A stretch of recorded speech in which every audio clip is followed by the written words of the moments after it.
The Incredible Hulk will not be presented this evening. Damn!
All right, welcome everybody. It is Wednesday night. We are at the 8:30 mark.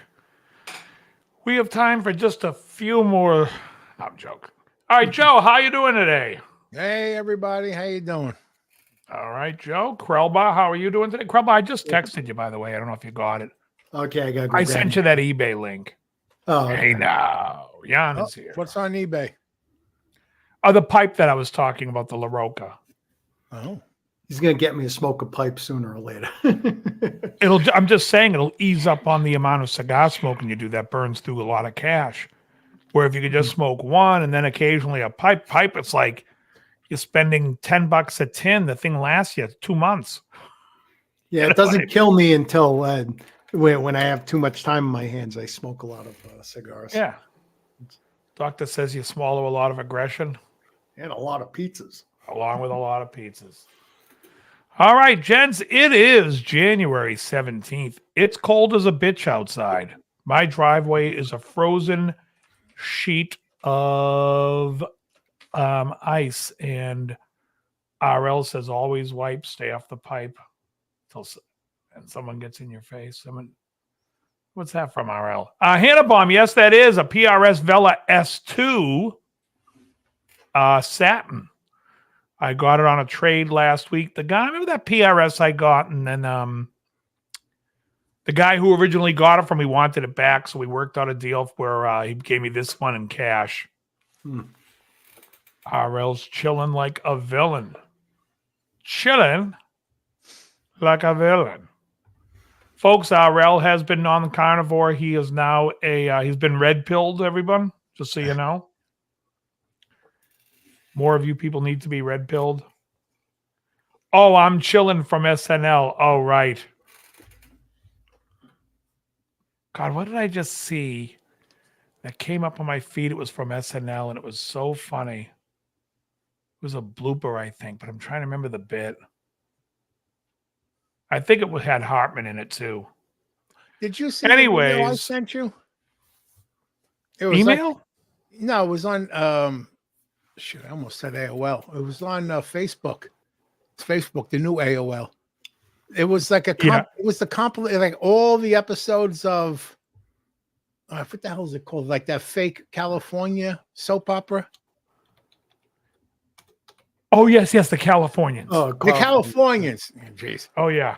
What are you doing here? I love the Californians. Always gathering around the mirror. Yeah. Oh, T-Boy said he was in a blizzard. I prefer acoustic. I don't care. Acoustic or electric. It depends. If somebody wants to hire me for an acoustic gig, it's easy. But if I want to go in and play an electric gig, I like playing electric too. It depends. I like them both. They're not the same to me. So while we were in the green room, folks, and that's this room here, but before we're live, we're in the green room now, but now that we're live, this is the red suck, room. by the way. Snacks sucked in the green. Yeah, we didn't have any snacks out in the green room. We were talking about, I went to bed the other night. I was going to put on Columbo, and I see that Kiss Alive 2 is in my feed. Exactly, Jeremy. What are you doing? So anyway, so I listened to Kiss Alive 2, and I was shocked. Even at points where I had to jump out of bed and go, is this the version that I listened to when I was a kid, or is this some alternate? And it was. But I was like, I could not believe, number one, how poor I thought the recording was, how overly reverbed it was, and just in general, what a bad recording it was. So then I went back and I listened to one. And Kiss Alive, the first one, Kiss Alive is a much better recording. As far as... and then I was like questioning, because I never cared for Eddie Kramer. By the way, Eddie Kramer will be on here next week, but not after I wait till I piss on him. That's right. He's still alive. Oh, yeah. So Eddie Kramer did Rock and Roll Over. Rock and Roll Over, as I proved to Krellbar before we started the show today, the recording stinks. It stinks. It's a terrible recording. And I always piss and shit all over Destroyer. And Destroyer is actually a good recording. It's just the songs are gay. You know? In fact, Jables is here. In fact, they said when you go into the Army, when they had the no ask, no tell policy, they would ask future recruits, what is your favorite Kiss album? And anyone that said Destroyer, they knew they were gay. I'm kidding, everybody. Everyone knows that if you picked any Kiss album, you're gay. That's right. The Elder, especially. That's right. No, seriously, Destroyer, though, the recording sounds good. And Dressed to Kill, the recording sounds good, although the drums aren't really, the bass isn't that good. The guitars and vocals sound good on Dressed to Kill.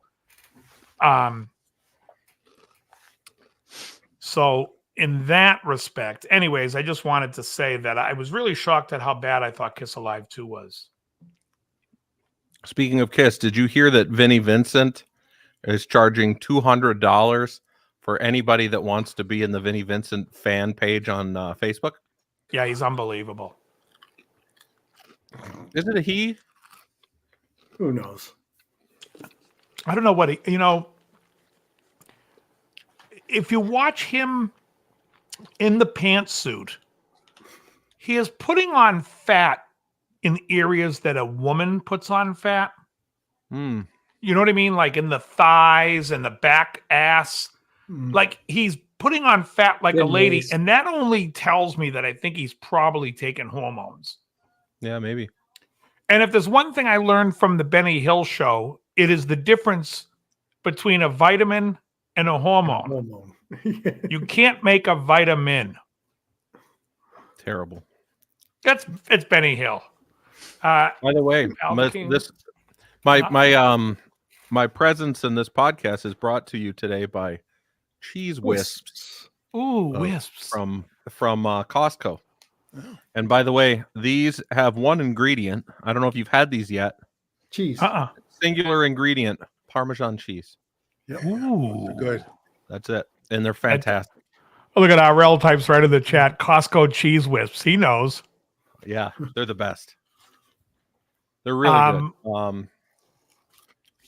Anyway, yeah.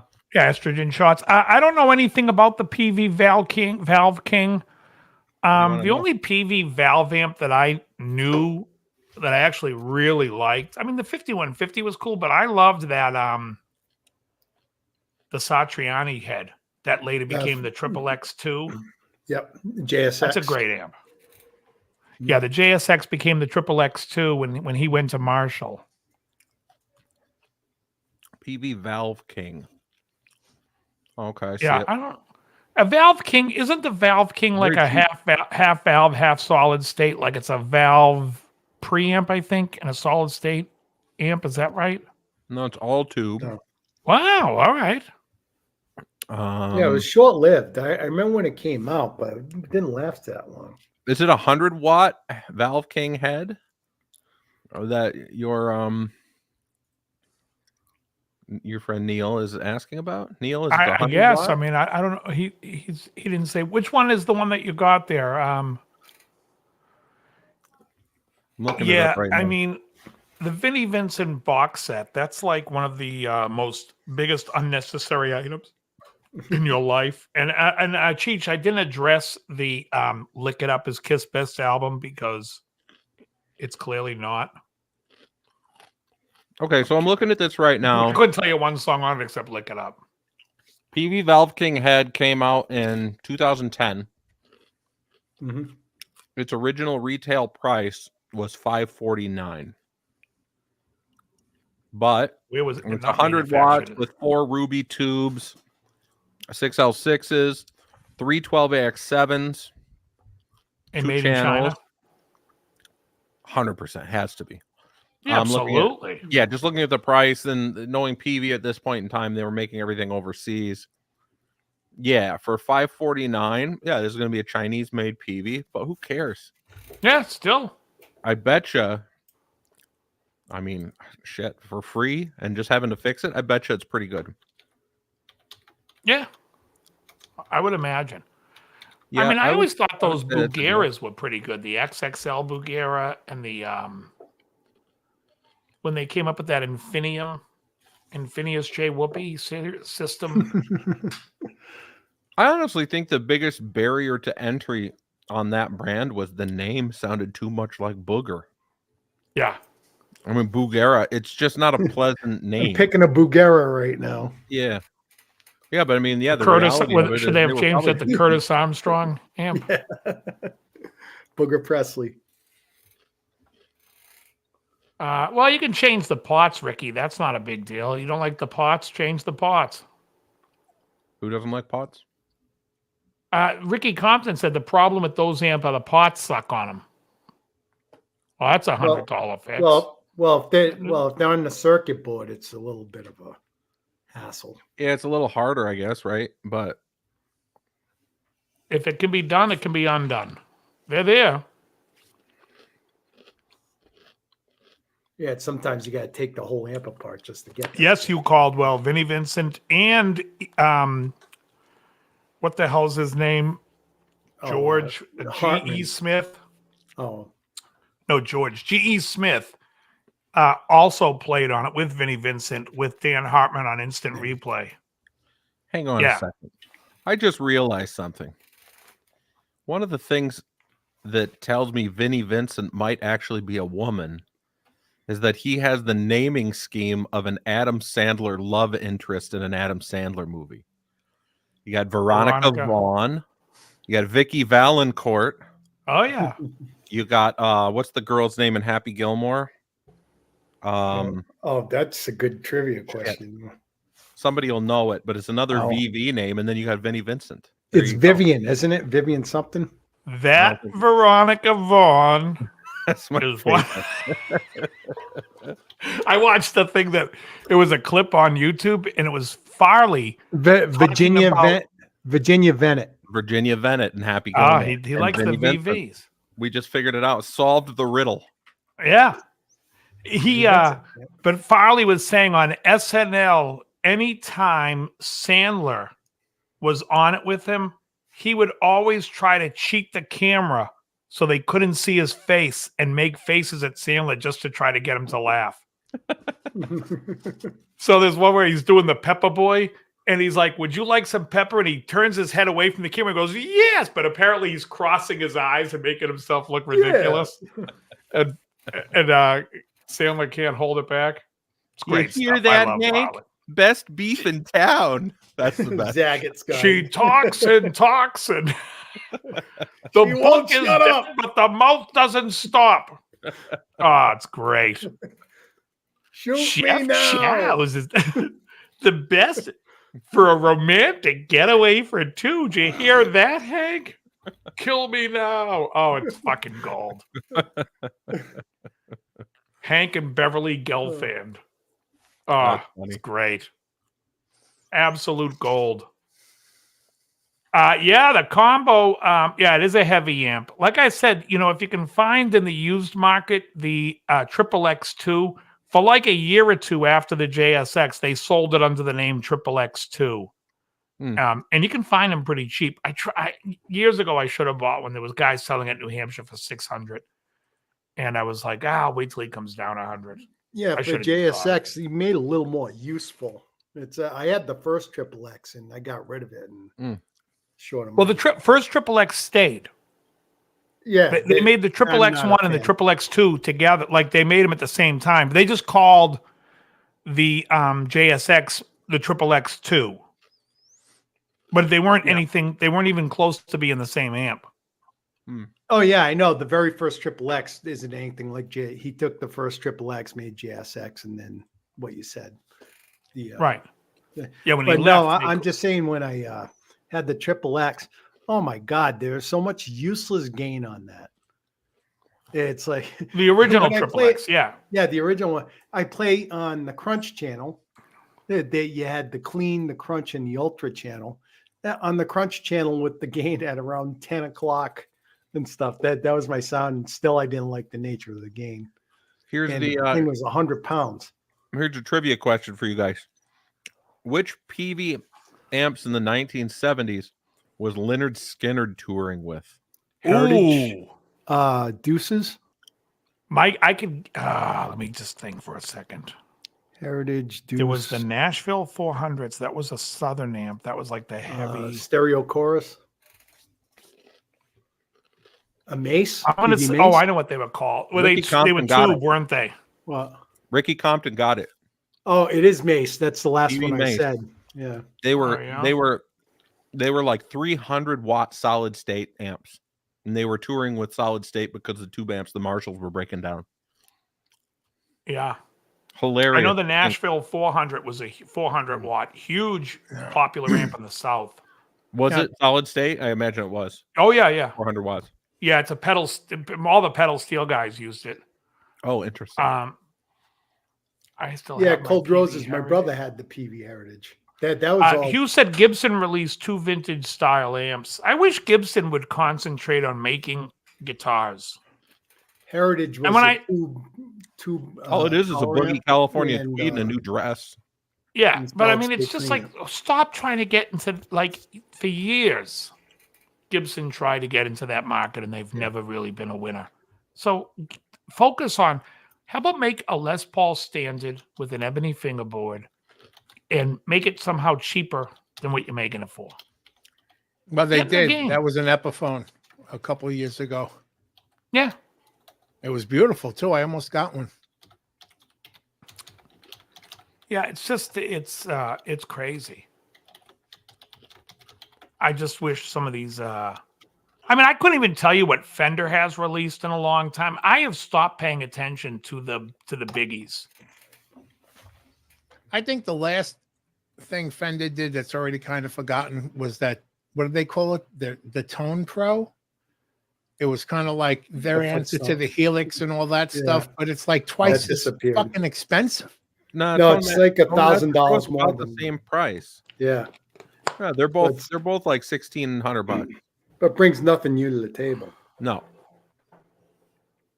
the Tone Master Pro, I think, viewed by a lot of people that I know in that's still in this dumb space of selling gear like I am, it's like kind of looked at like a little bit of a flop.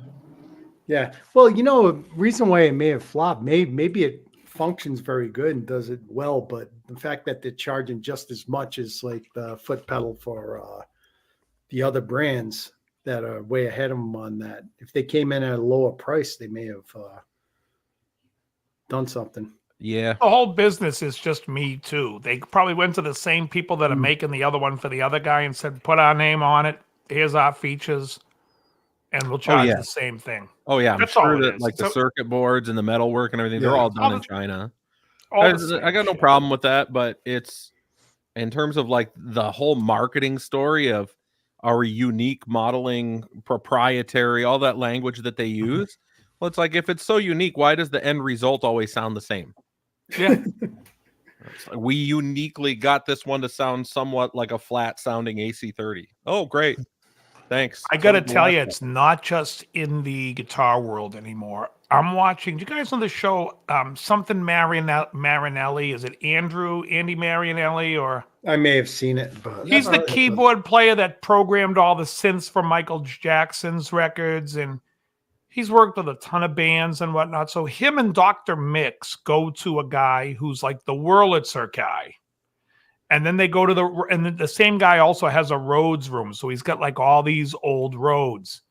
And so they're playing these different Rhodes and Wurlitzers, and they're like, oh my God, this one here, I love the way this one sounds because it's darker sounding and it's there's less sustain. And I'm sitting there thinking, and the guy, Marinelli, whose show it is, he has the newer one, which is the brighter sounding, cleanest one. And I'm thinking, and he must be thinking, yeah, there's a something on the board called EQ, and you can make the thing sound warmer. Just pull the highs out. But you can't make that dark, old, ancient piece of shit sound good. But it's the same crap they try to pull, like, this one sounds like this and this. You want to get the best sounding Rhodes, they have the brand new one, the Mark 8 or whatever it's called. Thing sounds unfucking real. You want to make it darker? You want to put a different effect on it? The world is your oyster. You could fool anybody with anything. I mean, people go back and they're like, oh, Jimmy Page and the Les Paul. Yeah, most of it was a Telly. And some of it was a Dan Electro. You're listening with your eyes. don't ask, don't tell you. That's a thing for sure. Hey, you still have that brown PRS, huh? Oh, you see that? Yeah, well, I still have it. I've had it 2 days. Oh, I thought it was like a quick turnaround going on there.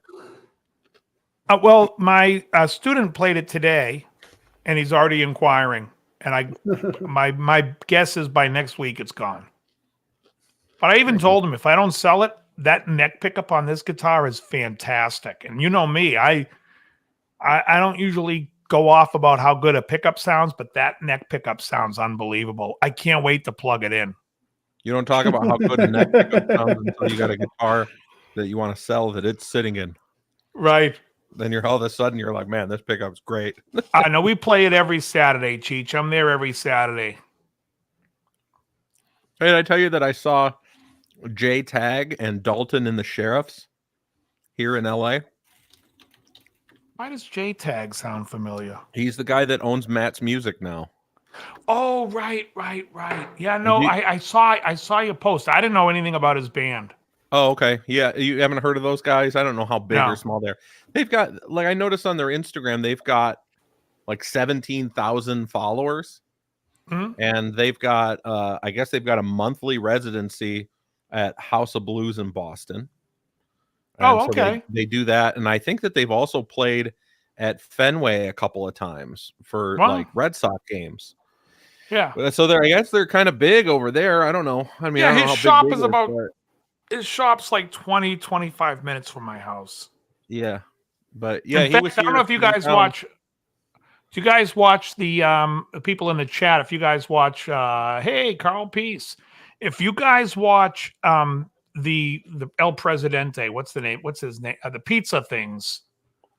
One Bite Pizza. What do they call that? Dave Portnoy. Dave Portnoy. El Presidente. He went to a place called Amvets. That's the place on Thursday that I sometimes go to. It's an open jam. But he said that pizza was very good. He's out of his mind. And first of all, he keeps going off that Monty's is the best bar pizza. Monty's is not bar pizza.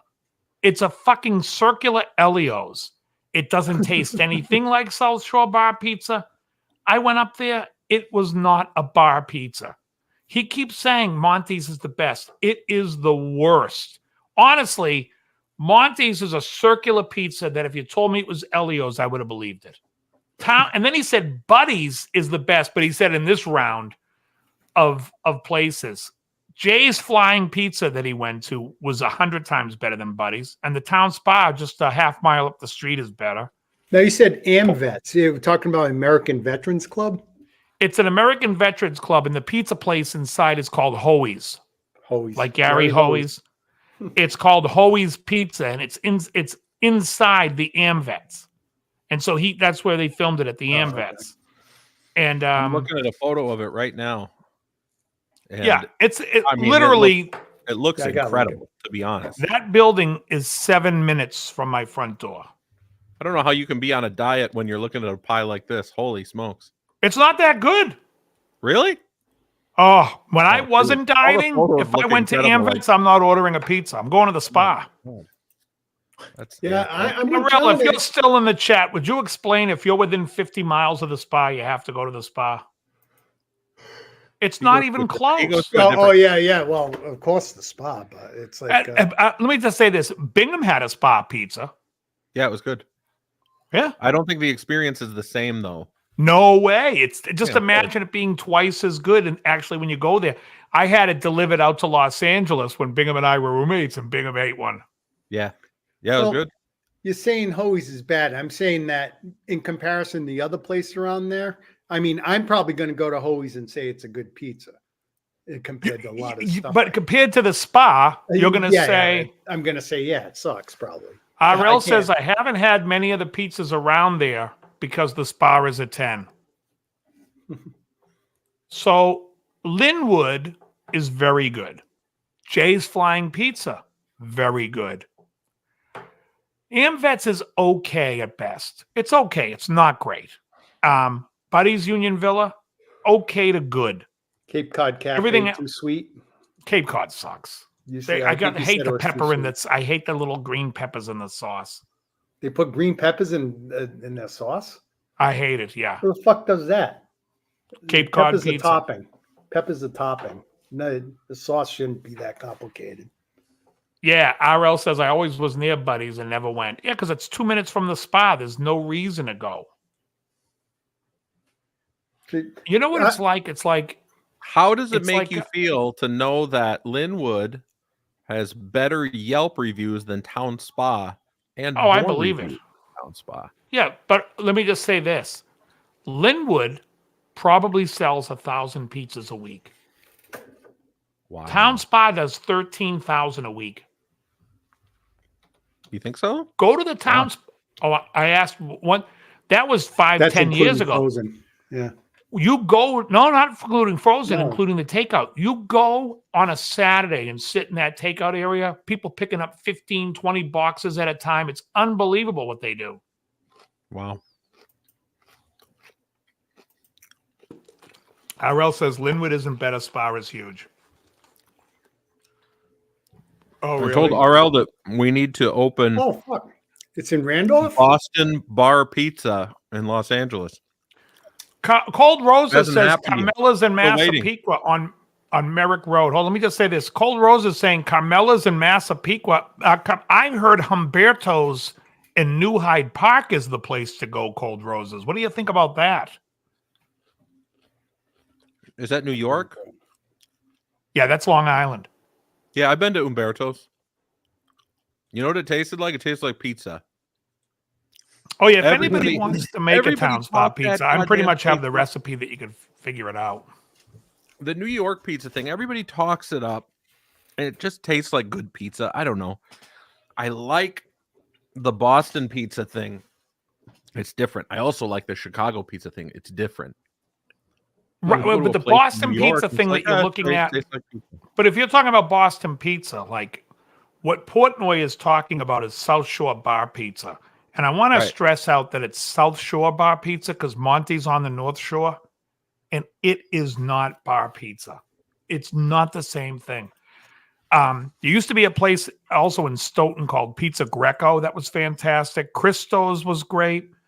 But that's South Shore Bar Pizza. You can't find that in the city of Boston or anywhere near the west part of the city or north. It's only in this little South Shore area because it came out of Brockton, really. Mm.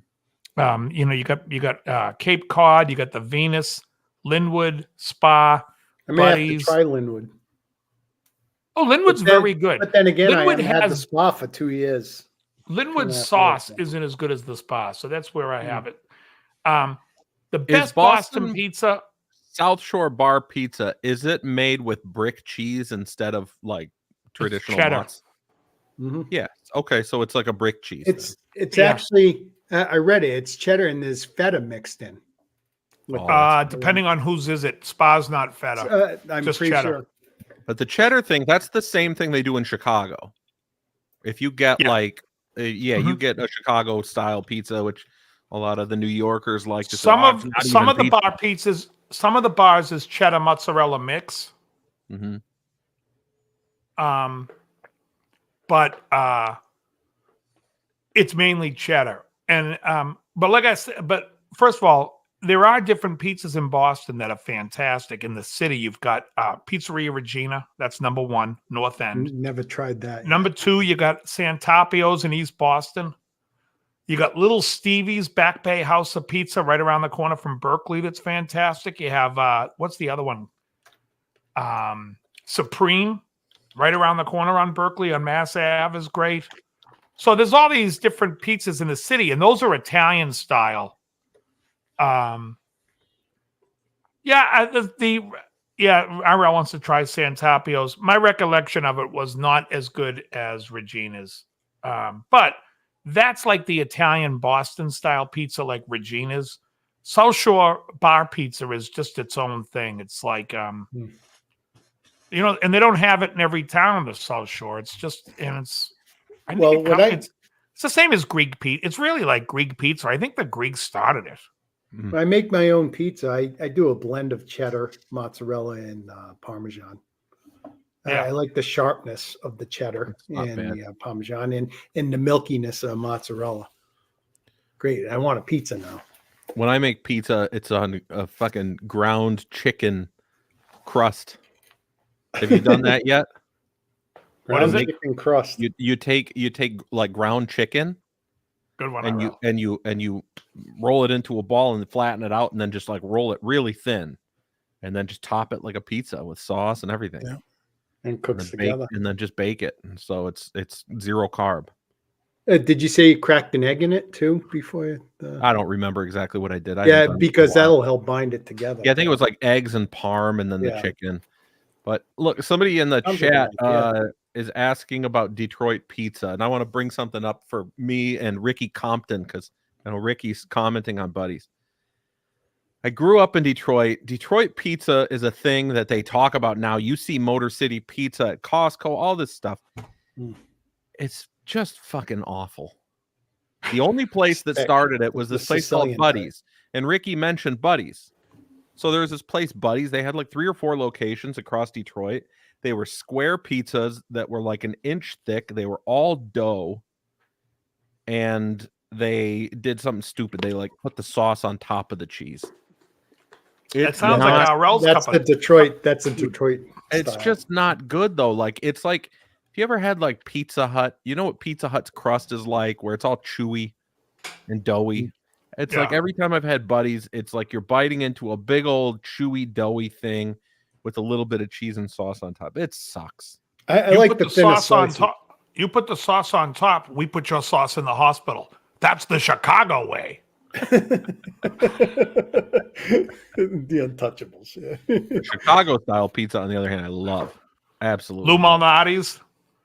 Yeah, just like that real thin crust on the bottom, and then like 6.5 pounds of cheese melted in there. Then another Oh, yeah. real thin crust. It's like a pie. Yeah. They put the sauce on top of it. Hey, sprinkle a bunch Cheech, of the only way the best Parmesan. pizza is homemade pizza is if you have the right oven for it. Do you guys remember when Pizza Hut did the Priazzo pizza? It was like a pie. It was like a deep dish. They loaded it with beef, cheese, sauce, and everything. Then they put another pie crust on top. No, And you guys call can't say yourself I fat. can't say I've ever had a. Hey, you're not fat. Oh, by the Hey, way, I'm cheeseburger. Hey, cheeseburger. absolutely, when you bring up fat, I'm absolutely in love with a Weird Al song that I've never heard before. It's just brilliant. Are you familiar with that compilation series that you can find out there like on CDs and everything? It's called Now That's What I Call Music, but it's like Oh, yeah. now all in capital letters to make it look big. He does a song called Now That's What I Call Polka. And Oh, the whole song yeah, is one of yeah. his ridiculous polka songs, but every every stanza that he sings is like a stanza from one of those now that's what I call music songs. So you're hearing like Wrecking Ball from Miley Cyrus and shit, and it's all crazy polka. It's the funniest thing Oh, ever. that's great. I love Weird Al. Oh, he's I like him great. now more than I did when I was a kid. I appreciate that, man.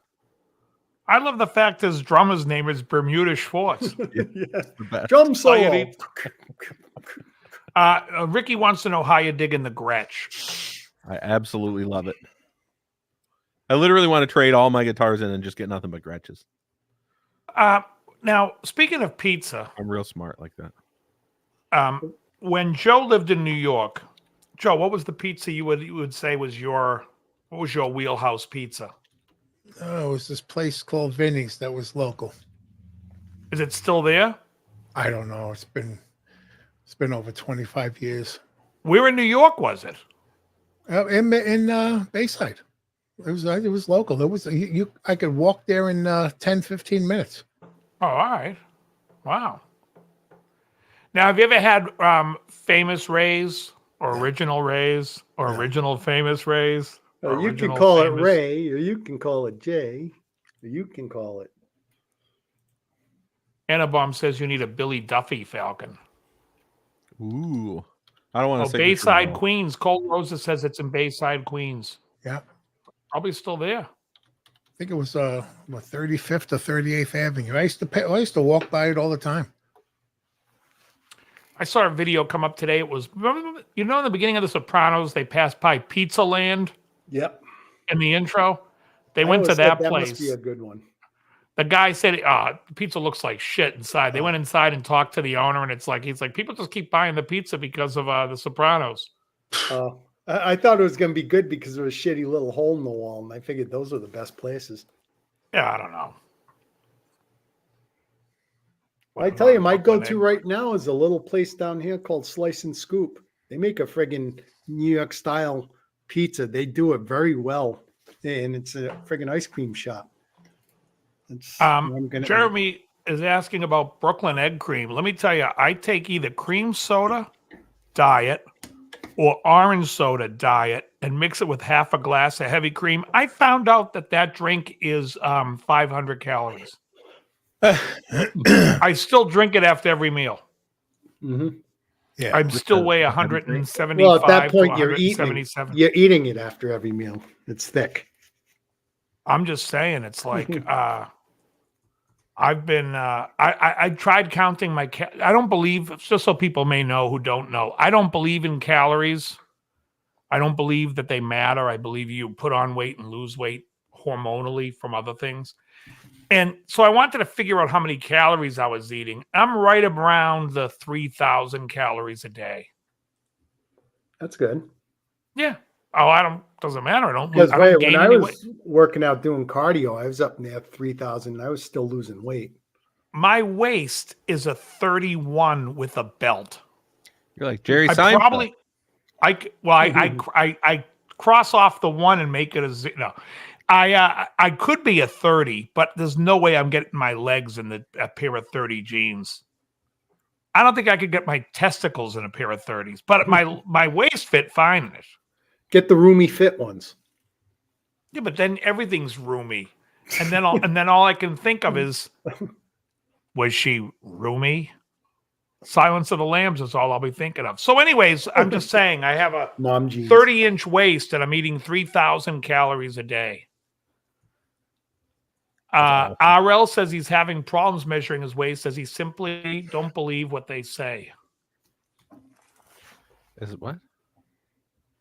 I don't understand if that's a joke or are you saying that I have a Duesenberg too, played it last night. Oh, that's you.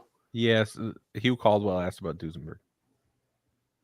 Yes, T-Boys Rock and Roll. That's called God Part 1. I don't believe in Dylan. I don't believe in calories. There was a 30 fools Queensryche are falling song. off RL. Wasn't there a Queensryche song? It was like, I drank some egg cream every night. I don't believe in calories. No more nightmares.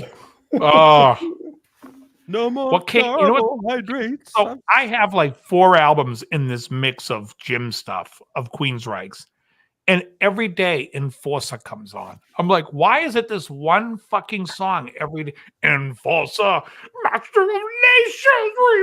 It's like even ridiculous. know it. But oh, you know it's on the Warning album. No, I don't listen to any of that stuff. The other one is Enforcer. At the end of Enforcer, when he does like the mellow, it is like I literally just want to drive the car down to P-Town and start blowing dudes. It is the gayest thing of any song I've ever heard. Enforcers. Oh, it's so nuts. What about that? What was that? Informer. Oh, you love Informer. Yeah. So today I went to the gym to do legs, and I forgot in my car my headphones. So I'm like, fuck it, I'll just I listen. was to going to whatever's say you on there. forgot your legs. No, so I'm in the exactly. Magic That's legs. afterwards. So then I'm sitting there and I'm doing exercises, and all of a sudden I'm like, man, I fucking love this. Return of the Mac. Mark Morrison, Return of the Mac. Wow. For a second there, Dave, you remind me of a Woonsocket Canuck. In my car, I left my phone Oh, kind of backwards. They talking to backwards French. The car. yeah. Either way, I left my headphones in the car, and I was like, fuck it. But anyways, Return of the Mac was on. I thought that was a great tune. Isn't that old? That's an old song. 90s, Mark Morrison. Yeah. What is it? What was that playing on? Why was that playing? I don't know this gym. Well, actually, today I went to. I belong to 2 gyms, and when I don't go tanning, I go to the gym that's really close to my house, and that I go there maybe once every 2 weeks, and that's the one that was playing Return of the Mac. I don't know why. Gyms play the worst music. Oh, sometimes when I'm at my regular gym, I'll pause my headphones because someone's talking to me, and I'll hear in the background "Faithfully" is on. I'm like, who's working out to "Faithfully"? I'm Highway run. I get my pump to Steve Perry. Oh my God. The girl can't help it. I was talking to Neil on the phone the other day, and he said he was stone in love. Oh God. Have you seen that Stone in Love live? Oh my goodness. No. I'm like, oh Sherry. Oh, Should Exactly. have I been can't gone. Oh yeah. Acapella. It's insane. That's the music. And I said to the guy, Alex, who's the manager, I'm like, Alex, what's going on with the music in here? He's like, I don't know. I put on one channel. Someone complains about this. He's like, now it's there. I'm like, friends can slow dance. I'm thinking like that Endless Love is going to come on any moment. Friends can hold hands in the dark. What is that? Fucking great. Oh, Pete man. Townsend just got a Jackson. I go to Duncan Bannatyne's gym. I'm out. I don't know what that is. What? Oh, That joke didn't travel. Scottish reference lost on American viewers. Yes. what is? Let's see. Pete Townsend just got his first Jackson guitar. What? What is it? What's Jim? that about? I guess he got a Jackson. I don't know. I don't understand. Now all of a sudden, Are they it's saying shred. Pete Townsend's a Jackson artist? Is that what's going on here? I guess, or I'm confused by all or of he this. wrote somewhere that he was. This is the guitar holding him back all these years. He's a shredder now. Got Yeah. the right guitar. Oh, I see a I see a photoshopped picture of Pete Townsend holding a Jackson. RL, a Geim? That's the joke. What's a Geim? Yeah. He also used to play a Schecter. I like think that he had Schecter. I think he had an Omen. The PT Yeah, it model. was a telly shape. Oh, I know. It's the Omen. I like that one. Played a Schecter Banshee. He had a Sinister Gates model. He had it signed by Sinister. Oh man. Sinister Gates. It's the happy and successful byproduct of Bill and Melinda. That's what I like to say. The rock and roll hero that is Sinister Gates and Zacky Vengeance. Is that the other guy's name in the band? Yeah. They're actually really good players. I know, but it's unfucking real that like your stage names are Sinister Gates and Zachy Vengeance. Yeah. You know, thought this we was a good idea? Zach Wilde, when he first came out, when we found out he was Ozzy's new guitar player, it was kind of the same thing. Zach Wilde. What's his real name? Ooh. Zach Wilde's real name? That's a good question. Zach Yeah. Wilde? I'm going to feel foolish if that's his real Zach name. Galifianakis? I'll say this: at least the guys in Kiss know you use a 1-syllable and a 2-syllable last name, or a 2-syllable first name and a 1. It has to be in 3s. That's what Kiss taught you. Jeffrey Philip Wylant. His Yeah, name's sounds- Jeff. Yeah, Jeffrey Philip Wylant. His name's Jeff. Then Why he didn't changed his name to Zachary Philip Wild. Why not just Philip? why not Jeff Wild? Like Jeff what's wrong Wild. with Jeff? Yeah, Oh, let's go with Zach. It's a much more rockin' name. Is it? exactly. RL.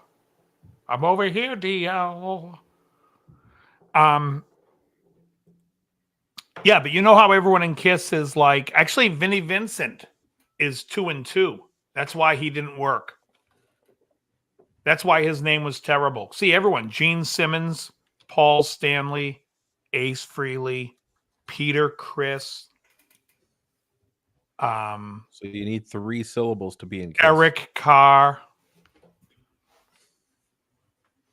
I believe they said that. It's all about the 3-syllable names. Well, then you must really love Slash. He's only 1 syllable. Well, I don't think that they. I don't know what Gene Simmons was thinking. There's a guy who makes these fucking shorts on YouTube, and he's such a douchebag. Can Gene Simmons really play bass? Oh, I saw that yesterday. That fucking idiot. He's a fucking idiot. Yeah, he can play bass. He wasn't terrible. But then he's like, he did one, can Sting really play? And it's like, can Sting play? Can you fucking play, you shithead? The Sting's fucking great. Yeah, he's not a slouch I at saw guitar. that either. last night. Oh, And yeah, I was they- like, is this guy kidding? Sting's $100 million bank account indicates that he can probably play. Yeah, he might be able to play a song or two. He's fine. And then it said like Sting had an attitude or something. It was like, people think Sting. There was a video I watched. Oh, you know, there's a video I watched. There's a video where a guy does a story of Perry Mason, saying Perry Mason was like a habitual liar. And then he talks about his life and he's like, well, that probably was true. And this was probably true. And this one was true. The only thing he lied about was a wife and whatever, because the guy was gay and hiding it in Hollywood in the 1950s. Give You the mean guy a Raymond Burr? break. Not Perry What? Mason. You said Perry Mason. Yeah. Who are you But, talking yeah, about? Raymond Burr Raymond played Burr. Perry Mason. Yeah, Oh. yeah. Yeah. Because I thought you were initially talking about the character, and I'm going, okay. well, No. Perry Mason. I don't understand how you write a song called Perry Mason and there's no mention of Paul Drake. The I get a couple of birds over at the phone company. the guitar riff in that song that Zach did's awesome. You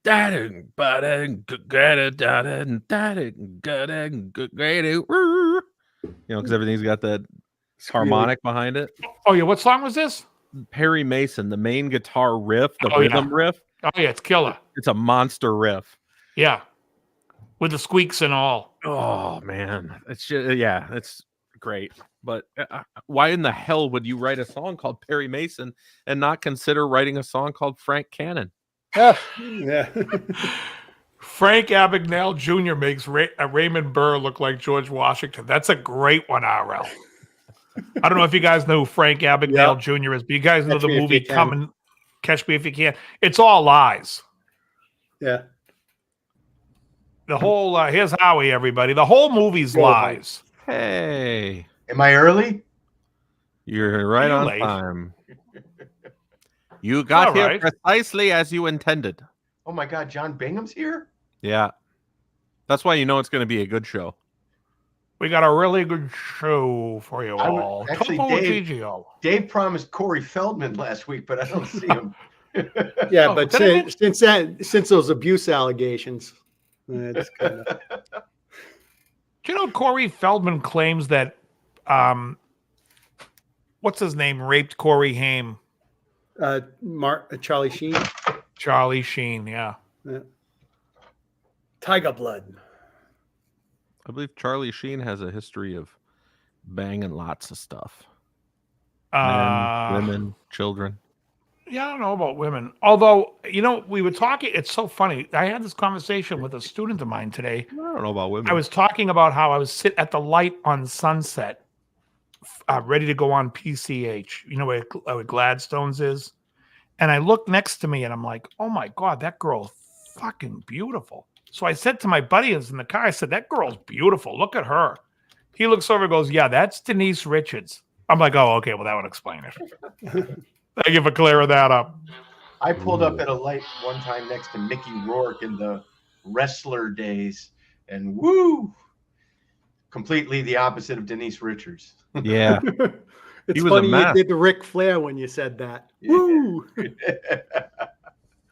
That movie was great, by the way. Yeah, it was good. Which one? The The wrestler. wrestler. Wrestler. Oh, it's fantastic. Oh, yeah. Did, My homegirl was in it. did he get nominated for that? Yeah, I think so. Marissa Tomei. Mhm. Oh yeah. She exposed the chesticles. Has two do. famous brothers in what fame? AC/DC, Hugh. Come on. It's George Young in the Easy Beats. What am And I Henry missing? Vanda. He actually only has one famous brother in a famous band. Well, right. The other one's in the ground. Still, I heard he's still dead. Oh, Yeah. that's Oh, so yeah. bad. What was that movie? Remember the movie Top Secret with Val Kilmer in Germany? And the guy answers the phone. He goes, okay. Well, let me know if his condition changes. He hangs up and he goes, how is he? He goes, he's dead.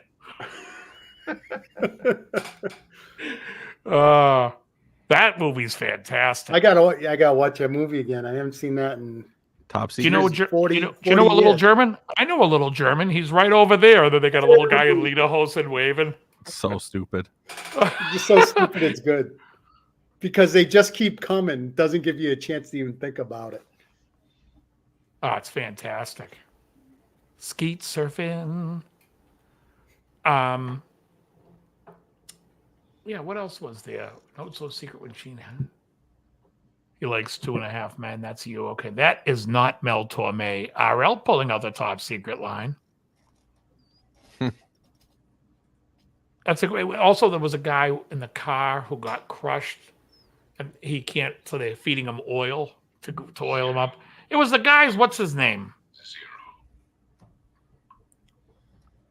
Oh. I didn't understand what you meant. Hold on. You know what I watched the other day? I don't know why. It was that old movie from 1980, The Bodyguard. Oh, geez, My I saw that Bodyguard? in the movies. Ricky Lindemann. Right. My Bodyguard. My Bodyguard. Yeah. Was it no good? Oh, it's a It. great I movie. remember as a kid, it used to be on HBO every 5 minutes, Nice one, RL. and I don't. It's hard to say. Like, I don't know if I liked it or not.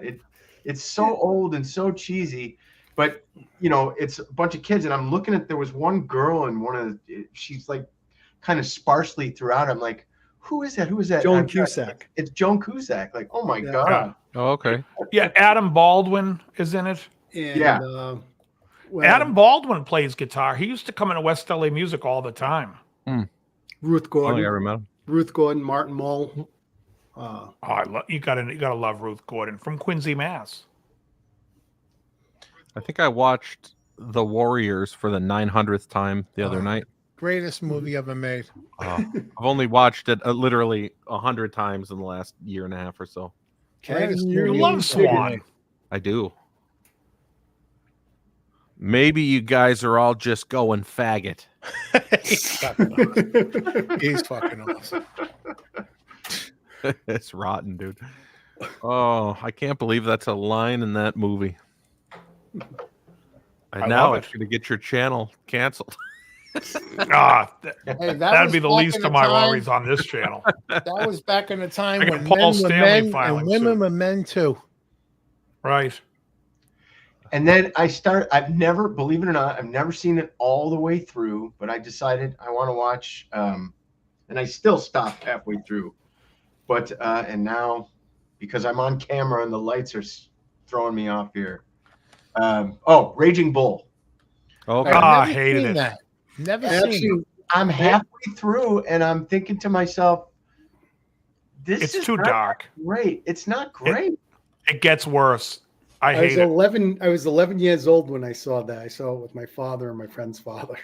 And I don't He's know a if it's big worse. radar. I don't know if it's me, but the way the sound mixing, the dialogue Yeah. is so low and quiet. I don't know if that's me or if that's what they actually did, but like I have to crank it for the dialogue, and then as soon as one of the boxing scenes come on, it's like blasting loud. Yeah. It Yeah, I did- don't like it. It ran a bit over time. It does drag on at the end. It's like not a good most movie. Scorsese. RL says it's better than Mean Streets. I don't think so. You know I love my Robert Romanus. Let me just say this. One time, Howie, this guy comes into the store and he's like, "Can I get a set of strings for an acoustic?" And I said, "Cesare wants a set of strings. Anything for Cesare." The Idol Maker. The guy flipped out. Who was the guy? Peter Gallagher. Gallagher. Oh, Peter Gallagher was actually there. Yeah, and he I was The guy that the idol before him in the movie, I thought was Paul Land, Paul Land. Yeah. Tommy D. Here is my love. No. That song, that's Here one of is my. Was he when you say he flipped out? He was pissed off. Oh no, he loved it. He pulled up a chair. He started telling me about he's on Californication. He's like, dude, everybody I'm working with on Californication was a kid with me on The Idolmaker when we filmed it. We were going off. I'm like, Guido. Yeah, that was in heavy rotation on preview. Yeah, absolutely. I love that movie. It's so great. My mother liked that movie. What's it called? The Idolmaker. I've never seen it. I got a story to tell. I know Howie's a huge fan of it, though. That's why I love it.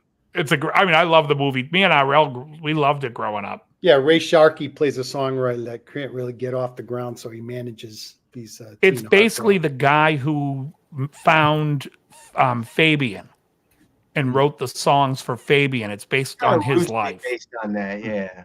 Right. Yeah. Yeah. Starcase too. RL. Yeah, get closer to Boston, it was Starcase. Closer to Worcester, it was Preview. However dark that, I got a story to tell. Oh, the movie's the songs are great in the movie. What was the other Tommy D song, RL? You would know. I just I remember, haven't seen that here is movie. my love. Oh, I liked when they did come and get it. When he was playing the sax. It's when they were when they were still in the nightclub, yeah. Yeah, I fucking love that movie. What was the girl's name? Tova Feldman? Tova Feldshaw. Yeah, Felcher. she used to be on Law and Order all the time. She was actually Yeah. on The Walking Dead too. Yeah, she was. Did she pass away?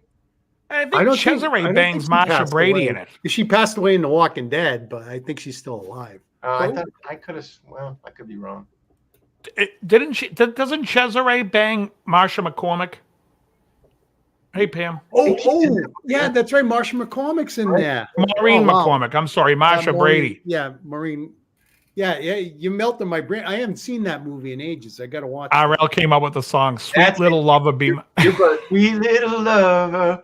Da-da-da-da-da-da. Oh God, fucking Great. great! That's one of the best soundtracks of any movie, Huh. folks. If you haven't seen The Idolmaker, I urge you to see The Idolmaker. It's fantastic. And like I said, Peter Gallagher was so nice about it. He was even talking to me about Summer Rental. He's like, "Oh yeah, that movie I had to have sex with 2 women all summer. That was a tough movie to do. That was his second film." But he was so cool because he was like, "I got to pull up a chair." We started talking about how young he was. And he was talking to me about, he was talking my ear off about the film. I was like, this is fucking awesome. The guy's the coolest shit. So you finish off the night at Club Ramrod? Good, Davin. Thank you. What's that? Finished off the night at Club Ramrod. with Peter What's that? Gallagher. You're the one that talks about Club Ramrod all the time. Oh, in Boston. Yeah. The Ramrod? Yeah. That's a gay club. Yeah. Yeah, no. We were out. This was in L.A., so we went over to Roman Holiday and Did had I a do schwitz something together. wrong here? It's like, Yeah. The joke. I'm at West L.A. when this happened. You should have said, "Did you guys go over to Roman Holiday for a oh, schwitz?" I have no idea. You're the one who knows all the gay bars. I Not would have said, "Yeah." me. Yeah. Then we went over to the Friendship and the Palisades, and then we drove over to fucking what's the place on Abbot Kinney? The Rooster Fish. There you go. RL just said it. The Rooster Fish on Abbot Kinney. We hit all the gay joints. Mickey's, Rage, the Abbey. The Rooster Fish. That isn't thinly veiled at all. It's a gay and lesbian bar, isn't it? Well, you got to see like Cox and Fish. You can't drive through WeHo and the Boys Town area without like every bar is a gay bar. You got the Rooster. I mean, you got Mickey's. You got Rage. There's actually a Mickey's up here. That's actually a strip club. Yeah. So you tell everybody. We know what it is. It's straight. It's straight. I would know. We've heard the phone calls, Karen. You could stop your Babe in the Woods routine.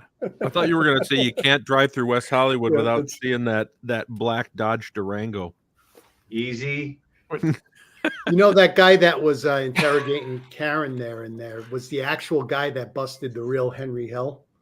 He played himself. Yeah. He's on Fox all the time. Or used to be.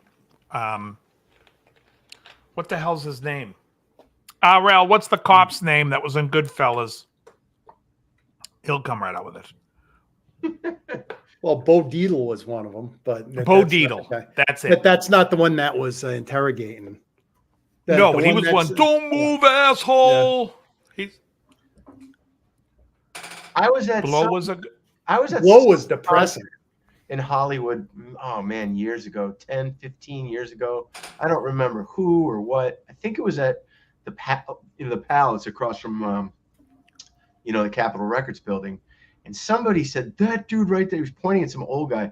That's the real Henry Hill. That's Henry Hill. He lived out there for a while. I didn't know if I believed him or not. It very well could have been. He used to hang out at the Doesn't Chez look like J. Ray Liotta. He used to hang out at Chez J in Santa Monica by the beach. Well, I mean, this is Hollywood, so it very well could have been him. Oh yeah, no, it probably more than likely it was. He was definitely there for a long time. He's dead now, isn't he? Yeah, I think a few years ago. Yeah. Oh, hey, I forgot to mention. I ran into my old buddy Bill Medley the other day. From Righteous Brothers? Not really my buddy. I was in Costa Mesa with John from Bad Cat, John Thompson. And we were at, God, what's the place called? It's some burger place. I can't think of the name of it right now, but it's literally just a burger place. McDonald's. And no, it's like, high end bullshit, whatever. But he goes up and like introduces himself to this old guy. Looks like, 90-year-old guy. And he's just like, all like blubbering, not like crying, but like, oh my God. Oh, it's so nice to meet you. Blah, blah. And I'm just like, I have no idea who this is. So we're done. And he's like, that was Bill Medley. And I'm like, who? It's Righteous Brother. And I'm like, oh, Yeah. Okay, great. My mom would have been excited. Hall & Oates version was better. What? My best story of like that kind of thing, I think I've told it here, but I'll do it fast. But in the 90s, a few years after I first moved here to LA, I had my dog, and I used to take him to an off-leash dog park that's up on Mulholland in the Hollywood Hills. And you'd go there and, I used to think, oh man, I'm going to meet girls up here with my dog. It never happened. But I had a small dog. He looked like a shrunken German Shepherd. He was only like 21 pounds, give or take. And he liked people and he liked other dogs, unless it was a big dog that was kind of always trying to sniff him. If it was a big dog, you could see he didn't like it, and he wasn't scared of the dog. He would you'd start showing his teeth, and then he'd turn around, and sometimes it would be a fight. So I'd have to keep an eye on him there. So one time I'm there, and this one of those full-size poodles, waist high poodles, brown, starts kind of sets its sight on my dog and following him around, sniffing him. And my dog kept turning, and I'm like, this isn't going to be good. And he's showing the teeth, and finally he turns around, and there's a scrap. And I'm trying to reach in and get my dog. You don't want to get bit. And some old guy reaches in, kind of as I'm reaching in, and my dog was short, his was big, and I pull him away. And, I'm holding my dog, and I say, sorry, that's, my dog's fault. He just doesn't like being kind of stalked like that. And the old guy's like, no, I saw that my dog was bothering your dog and all that other stuff. And I'm talking to him, and he's like, well, what kind of dog is it? And I realize I'm talking to Jack Lemmon. Oh, that's great. And I realized that as I was doing it, I didn't say, oh my God, you're Jack Lemmon. I just went, ooh. And from Newton, Mass. I I was like, I don't want to bother this guy. And I just, well, sorry about that again. Yada, yada, yada, yada. You should have said, morning, dickhead. And I just let it be. So then, years later, I thought, did I remember that right? And I just if you Google Jack Lemmon dog, it's just picture after picture of him with a full-size brown poodle. He must have gone through one after another after another. Right. That's funny though, Jack Lemmon. That's cool. Yeah, so I'll tell you a funny story. I was playing poker at the Hollywood Park Casino. Oh no, it was at the Bicycle Club with one Mike Riley from Detroit fame. Mm-hmm. And Riley's walking around, and I'm playing at a table, and Riley comes up to me and sits kind of behind me, and he's like, hey, that's Joe Don Baker. Did I tell you guys this story? Yeah, about Mitchell. And yeah. So, he's like, I'm like, what, where? He goes, the guy across from you, that old guy, is Joe Don Baker. I'm like, I don't even see it. Maybe. So he finally looks up at me, and the guy makes eye contact, and I then see it's a very old-looking Joe Don Baker. So I said to him, Fat Sam left the beach today. So did Gummy. Well, that's when it occurred to me there's something happening around here that I should become aware of. And then I just waited for him to respond. And the guy looks at me and goes, is that from Fletch? I said, yeah. He goes, yeah, I don't find it fucking funny. I never got it. I said, you didn't get Fletch? He goes, I thought it was terrible. I said, it's fucking gold. He goes, I don't get it. I go, but you got Mitchell. You liked Mitchell. He goes, I loved Mitchell. He goes, they flew me to Fiji. They treated me like a king. It was a month vacation, and I got paid for it. I'm like, how do you not know that Fletch is fucking awesome? Mitchell.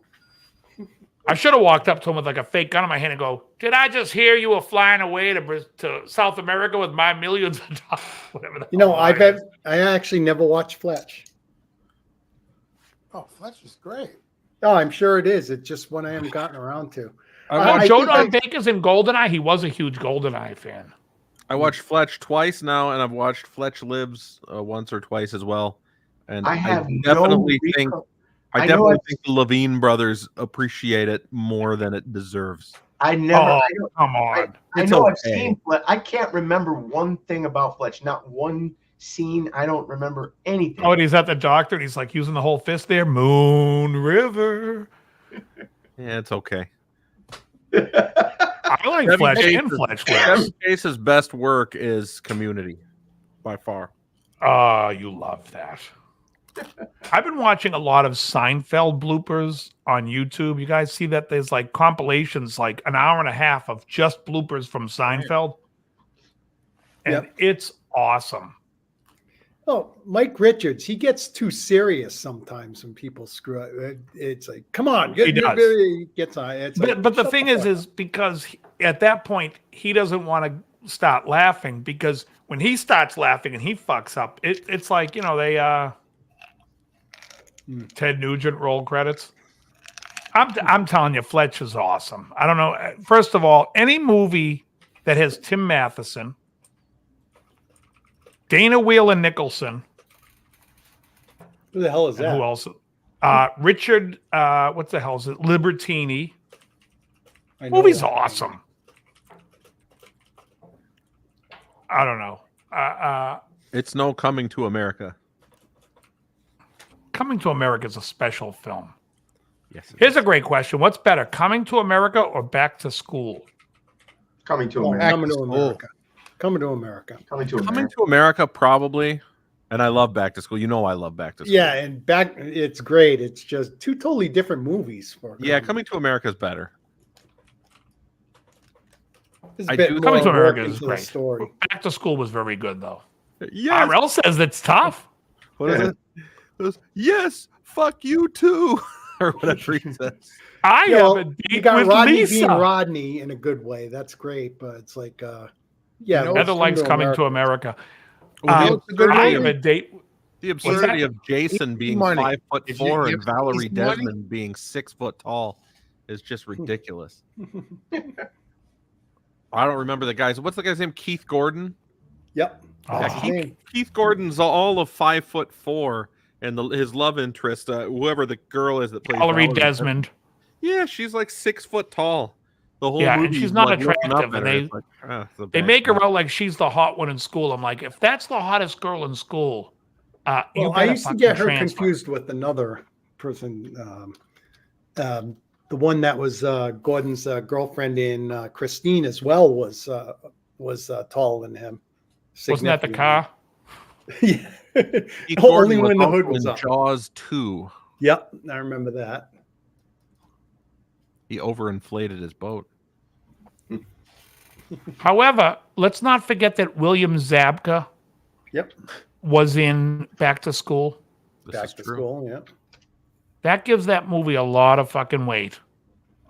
He has He's a cramp. Hollywood. He's the Right A-lister before he- Hollywood. Before he's about to do his dive, he gets a cramp. I remember. How about this? Yeah. What's Eddie Murphy's best movie? Is it Coming to America? Ooh, that's And I what definitely is don't Adam know his full- Sandler's best movie, and which one is better? Adam Sandler. It's going to be Happy Gilmore for me. That's a I might tough be one. Little Nicky. I don't like Little Nicky. Little Nicky's. Look at RL says Little Nicky right as I said that. Little Nicky's great.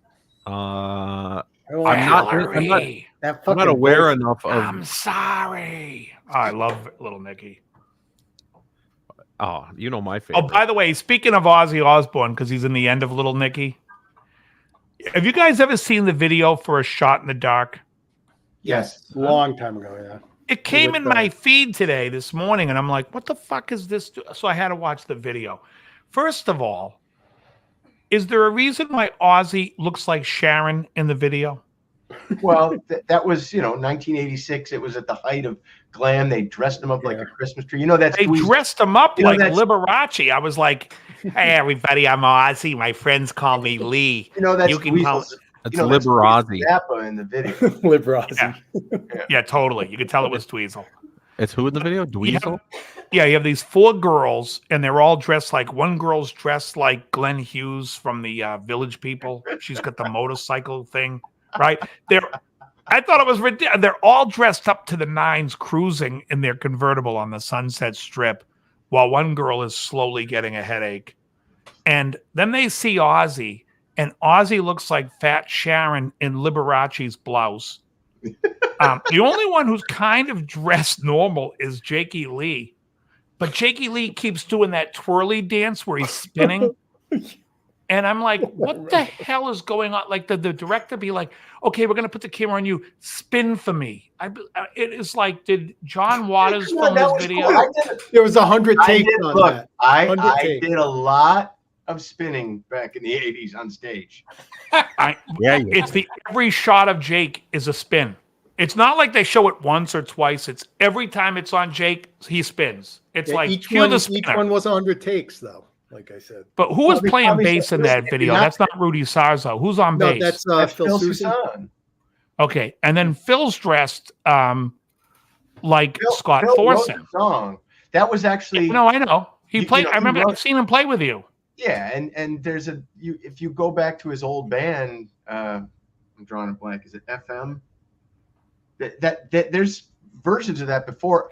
Ozzy wrote or suggested they write a bridge, like that middle section that goes to the D major chord. Uh-huh. But other than that, that song was written, recorded, and released before Ozzy even had anything to do with it. But he had him put a middle section in, and of course took credit for it. And it was one of his biggest hits. Right. Now, are you familiar with Scott Thorson? No. Scott Thorson was the limo driver for Liberace. He would come on stage as Liberace would love to introduce him. He was also his lover. Well, that's nice. And when you see Phil Susan on stage spinning in the glitter, he looks like Scott Thorson to Ozzy, who's Sharon Liberace. Like, honestly, as a woman, why Sharon, who's his manager, didn't stop and say, yeah, I feel like I'm looking in a mirror. Ozzy, I feel like I'm looking in a mirror. Can you do something manly? Let me tell you a funny story about that. Back in 1986, I was a senior in high school. May 31st, 1986, at the Nassau Coliseum. That was the second concert I ever saw. Metallica opened. Yep. Metallica was supporting Master of Puppets. Cliff was still alive for another 5 months. And I had all the Metallica stuff, but I was that kid on the denim looking spiral was putting Ozzy is God on every fucking notebook. So a friend of mine went to the same concert, and we went back and forth for weeks. He goes, "Oh, Metallica blew Ozzy away." I said, "You got out of your fucking mind. It's Ozzy." And his comeback was always, "Why was he dressed like a middle-aged ant?" I had no comeback for that. Yeah. My only comeback was because it's Ozzy. He could do whatever the fuck he wants to Have do. any of you guys ever seen, any other heavy metal videos from 1986? You all sound shocked. Yeah, But it's the fact that he has it's like if you look at Jakey Lee looks like a rocker from 1986. Yeah, I know what Ozzy looks like. Ozzy has like the woman's hairdo, the feathered Farrah Fawcett haircut. That's what he looked like at that time period. Jenny Lee Harrison. In fact, Ozzy looks like Jenny Lee Harrison with bigger breasts. And he had this weird shiny sequin. Thank you very much, jumpsuit folks. Thing. It was, yeah. But he And was he wearing all releases- the sequins. He releases comes the out. white doves. Yes, in the video he does release the doves, and I believe, and I almost thought that they because you can see his lips moving. I think he said, "You should see the look I get at the front of the Safeway." Oh, sorry, that's Liberace's line. It was, like I said, I watched that video this morning and I was like in shock. I was just like, because I watched Ozzy live in like 84. There was a concert, which is probably why it came to my feed. It was like an 84 show. He looked great. The band sounded great. Jakey. Just watched that recently. That's a great show. Jakey Lee Yeah. fire on there. Yeah, he sounds great. And then, so then that video comes up and I'm like, what's going on here? Because in the picture, it kind of looked like Sharon. I'm like, let me see what's going on. And it's just like I would have said to Sharon then, why does he look bloated? Oh, get him back on the coke. Get him. We need Ozzy thin. We are not tolerating this chubby Ozzy with Farrah Fawcett's fuck. What do you call that? The feather cut. We're not. No one's tolerating Ozzy in a feather cut. Can we please go back to the Black Sabbath days of just the long, greasy hair? I don't know. You're looking at it with 2024 eyes. Oh, of course. That's what makes it That was the enjoyable. year Back where, then, no. look, up until that point, it was starting to get sort of glammy, but that was the year that all the glammy girl, Cinderella was coming out. Oh, yeah. I've said it before. My favorite Queensryche record is Rage for Order. And they're on the back looking like British royalty ladies. Yeah, I had a poster, the promotional poster from that record. Oh, they're yeah. standing on these stairs, like one Tate in the center, and then two guys here, and then two guys here, and they are dressed to the nines. Dressed to the nines, and I think whoever managed the band was like, "Can we get a hairstylist over here and give Jeff Tate the gay Elvis do?" How would Elvis do his hair if he were gay? That's what I want done to Jeff. Now Jeff comes out, and it's like he saw a video of Derek St. Holmes, and he's like, I want to look like that. So he buys the same hat as Derek. You know I'm right about this, Howie. He looks like he saw Derek St. Holmes at like Marshall's one day and goes, okay, that's my new look. And now he's dressed like, I'm surprised he's not smoking a pipe. He's wearing the 3-piece suit with the vest. Probably a timepiece. It's like 1896 on stage when you see Jeff Tate live. Comes out with the cane. You know I'm right. The thing I think is interesting about his look, and I wonder if this is how it happened, is Jeff Tate puts on the eyeliner, right? And I think at one point in time he goes, I'm going to use this to color my beard. And he got that little pinstripe beard. And he just uses the eyeliner and blacks out his little pinstripe beard. And he goes, that's it. Yeah, then he went bald. Then when he sang it looked like he was singing for the king. The eyeliner and the black dyed pinstripe beard. Yeah. Good look. And then, we know who that. I'm going to do that. We know the Pirates of Penzance or whatever that look is that I don't want to say the singer's name because he sometimes hires Howie. So, but I will say he's bald. He doesn't wear the wig anymore. In the video, he's bald. He's got the earrings and the eye makeup. Oh yeah. Have you seen him bald yet? Well, he just what was it? Some point last year, he just finally just said, I've had enough. We call it Frankenballing it in the business. Yeah. But he's like, I had alopecia since I was a kid. I'm just tired of hiding under wigs and stuff. So he came out completely bald, and he had like a photo shoot at the Ready when he made the announcement, and he literally looks like Yul Brynner. Right. King and I. Photos. Yeah. No, he does. I was going to say to him, hey, Ramses, so it shall be. Where's your Messiah now? I was going to say, I thought for a minute it was going to be a 300 reference.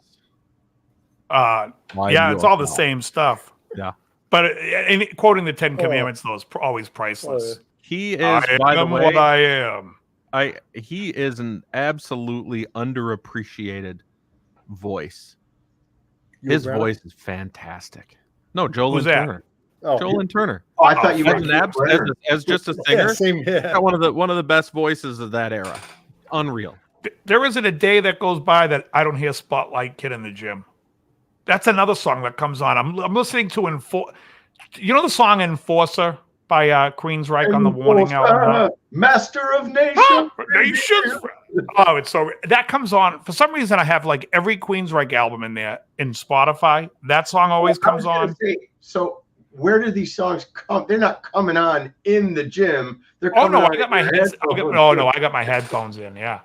What I do is I take like all my favorite albums and groups of stuff that's loud that would get me pumped in the gym, and I just have it on maybe 5,000 songs shuffling. Enforcer, Spotlight Kid. These songs come on every day.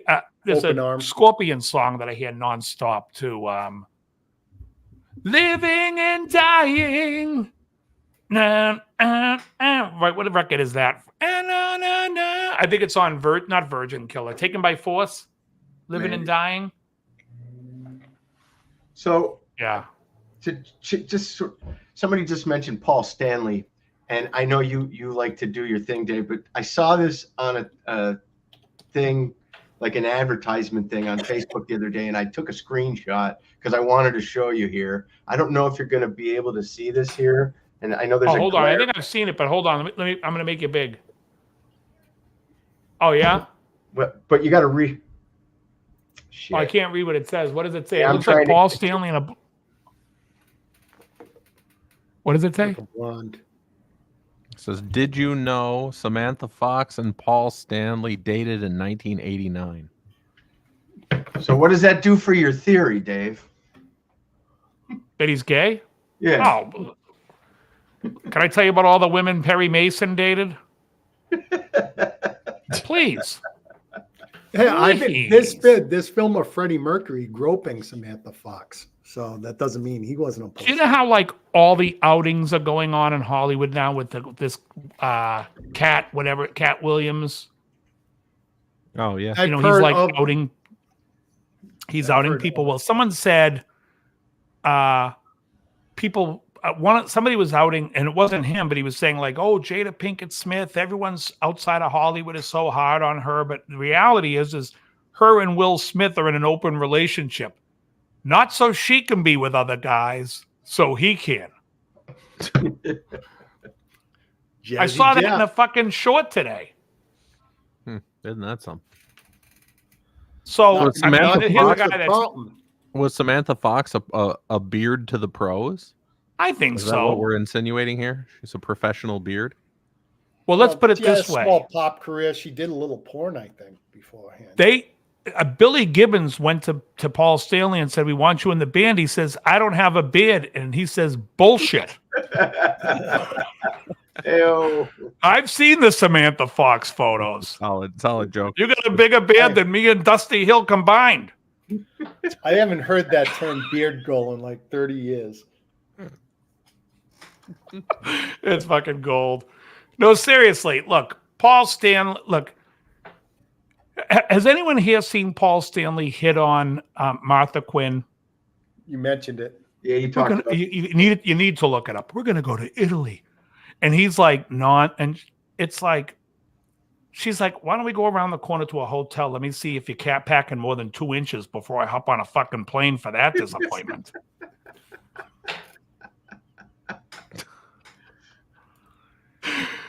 Before I get to Italy and get disappointed.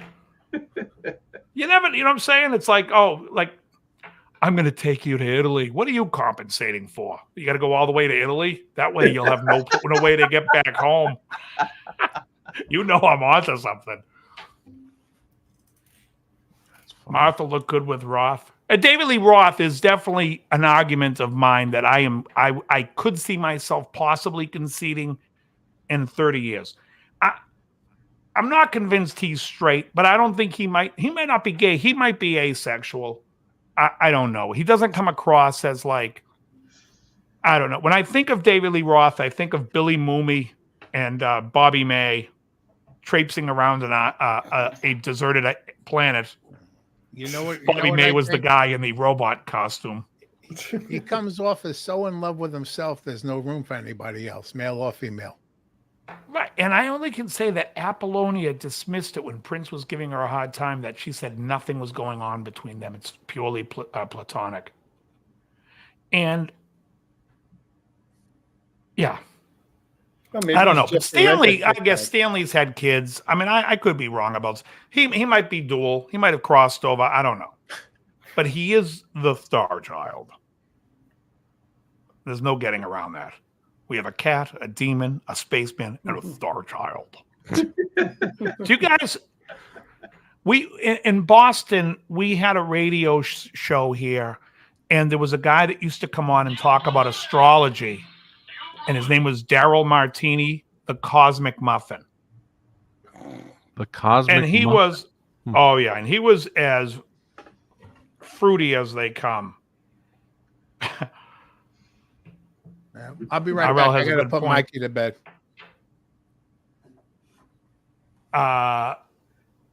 DLR is a bundle of sticks. He was married, had a kid. Yeah, being married and having a kid. I don't, like I said, there's lots of married people with kids that are not, that's, and it doesn't matter. It's just that and people that work in Hollywood, it is part of their money. Like I said, this episode of about Perry Mason that I watched about his career, it's a sad thing that you're a big star in Hollywood and you can't be traipsing around with the person you're in love with because they happen to be the same sex and sporting the same equipment. But how do you put somebody in a lead role? Like if Raymond Burr came out, and then what's Raymond Burr going to get a leading role? Like all the women are going to be woozing over him? No. Not in that day and age, no. Well, Liberace Still was today. a heartthrob. Still Liberace today, was a man. heartthrob in his younger years with the Women What's the love guy's- Neil Patrick Harris. Women love Yes, but he's not a leading man in a movie. no, so but he's neither always is gonna be- Raymond Burr. You're talking about a TV show. He's a leading man in a TV show. Yeah. Doogie Howser. Yes, but he How I wasn't Met- out. How I Met Your Mother. And That's he's an like ensemble He's cast. a womanizer on that. Right, which is hilarious. That's part of the comedy. Yep. Just imagine if today's day and age, if we were in the mid 70s and I cast Paul Lynde as the big womanizer, you'd see that snidely whiplash attitude of his and be like, "Oh my God, this guy's so gay, it's great." Paul, you know what I mean? It's so Sammy. Remember when he was the singing Mountie? Yeah, and after We can't find the campsite. Oh,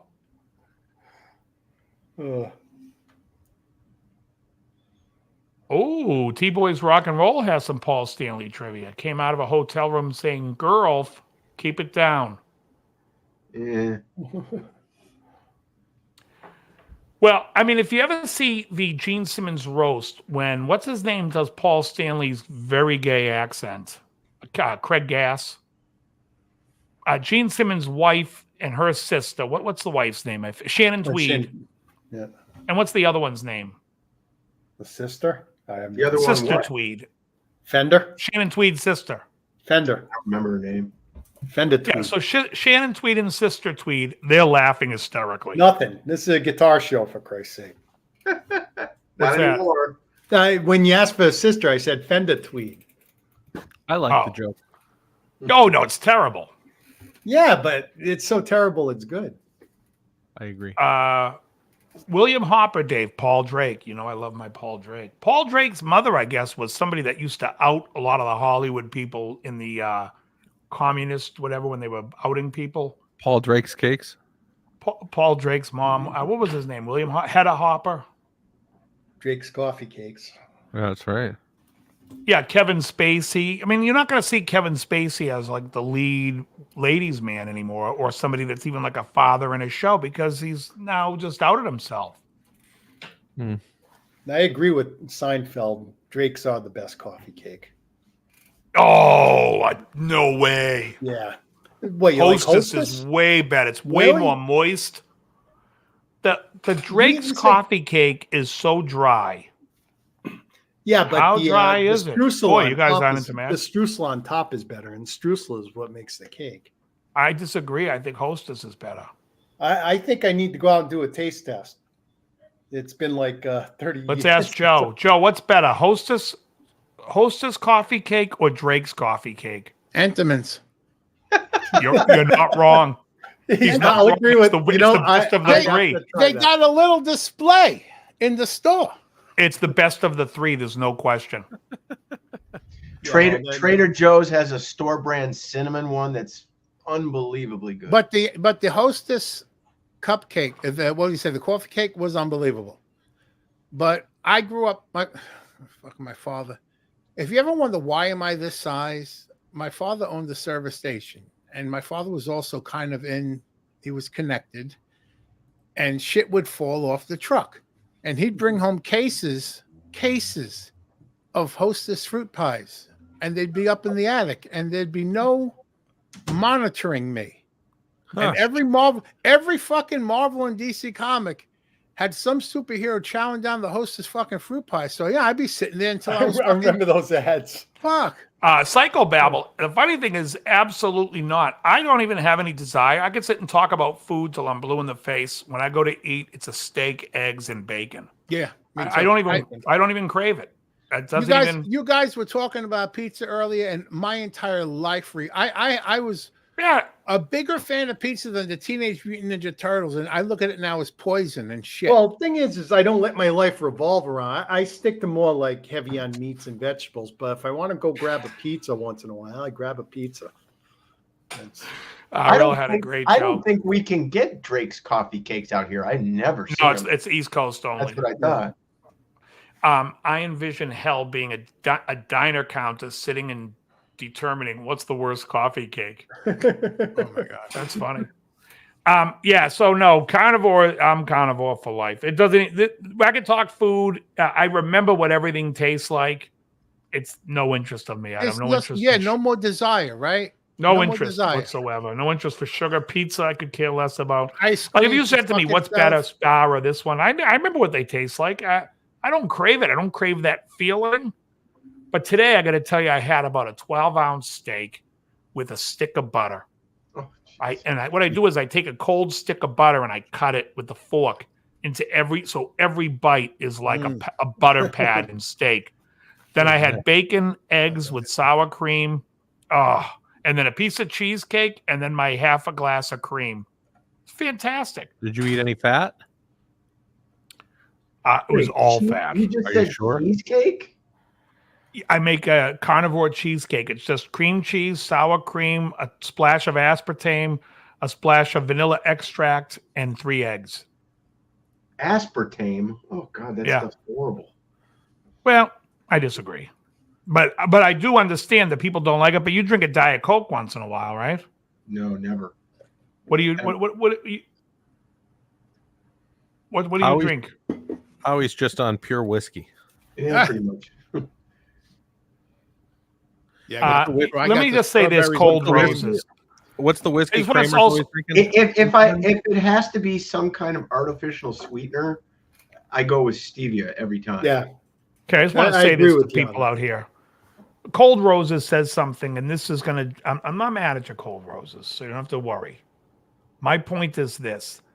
When people ask me what my numbers are or what my blood work looks like, that tells me you don't know anything, because there's no reason to look at your blood work unless I'm trying to sell you something. Imagine when you go to walk by a Scientologist, what do they say? What's the first thing a Scientologist says to you on the street? Let me tell you about Xenu. No, they say, can I give you a personality test?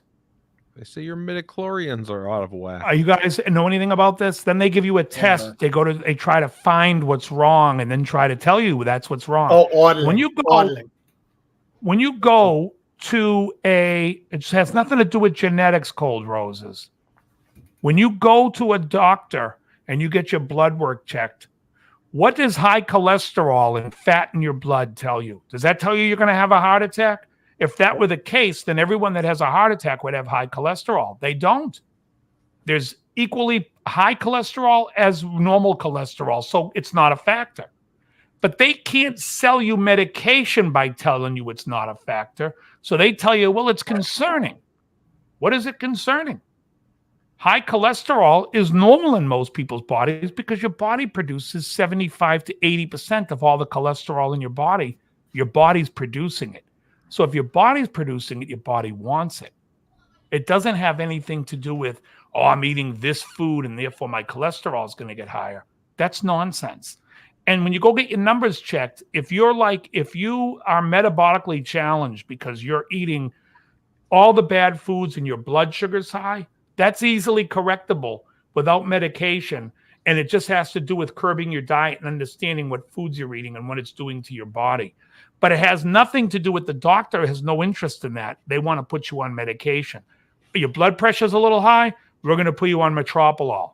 Oh, your cholesterol's a little high, it's 201. Meanwhile, they used to say 250 was normal. Now they lowered it to 200. Why did they lower it? Because they're selling you statins.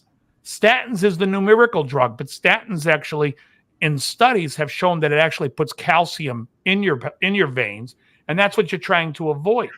So if you go to a doctor and you want to get your numbers, I would suggest you do what my brother did, which is just go in and get a calcium test, because despite what your cholesterol is, that's going to tell you if you're in danger. He was at a 0%. That's what you want to hear. Anything else doesn't matter. What number cholesterol it is, what your blood is at, all this shit is nonsense. And if you're going to go to a doctor because you broke your arm, that's when you go. You need surgery, go to a doctor. You hurt you cut yourself, you need stitches, go to a doctor. Preventative, don't go to a doctor. They don't know what the fuck to do. It's absolutely, we're being screwed.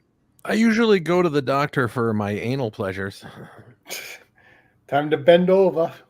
I'm like, Okay, Tone platoon Seeker into the just cinnamon? said, I hear you, Dave. I fired my doctor, went carnivore, cured my diabetes, and kept me off dialysis. That's exactly right.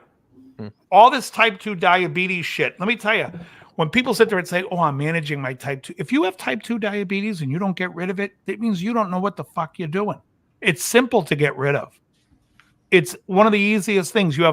If you have high sugar, if your thyroid's, anything to do with any of that stuff, easy to fix.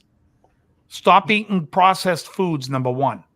Stop eating any oils. Number two, you cut out all oil and all processed foods, I guarantee you're going to be healthy. You know who you can go see instead of going to the doctor? My buddy, Tor Ekman. He's a holistic healer. Ekman? The holistic healer on Seinfeld. Do you use hot water when you shower? Don't. You're eating too much dairy. Oh, that's one of the My greatest scenes ever. Can I use lukewarm water? No. No. My Yes, favorite, inflammation, 100% right. my That's favorite, that that guy on Instagram, Eddie Abu, the British. I know that. He's like a Nigerian guy that grew up in Britain, and he was a bodybuilder, former Mr. Universe Oh, the contestant black guy. Yeah, He's fucking great. Goes into a supermarket, tells you this He's- isn't food. he takes everything he takes. He's like, you feeding this to your kids? This is shit. Yeah, I Not love feeding him. this to your kids is fucking shit. He He's so great. constantly. Yeah, he's great though, because he goes down a cereal aisle and goes, "This is not food." Hannah Bomb. I would suggest, honestly, if anybody has any medical issues, if you want to lose weight, if you want to heal blood pressure, anything to do with the heart, anything to do with diabetes, if you're on the cusp of any of that stuff, I would suggest going carnivore, and within 2 to 4 months, you'll be cleared of everything, which cuts out all the grains, all of, all that stuff. I haven't had a carb in 14 months.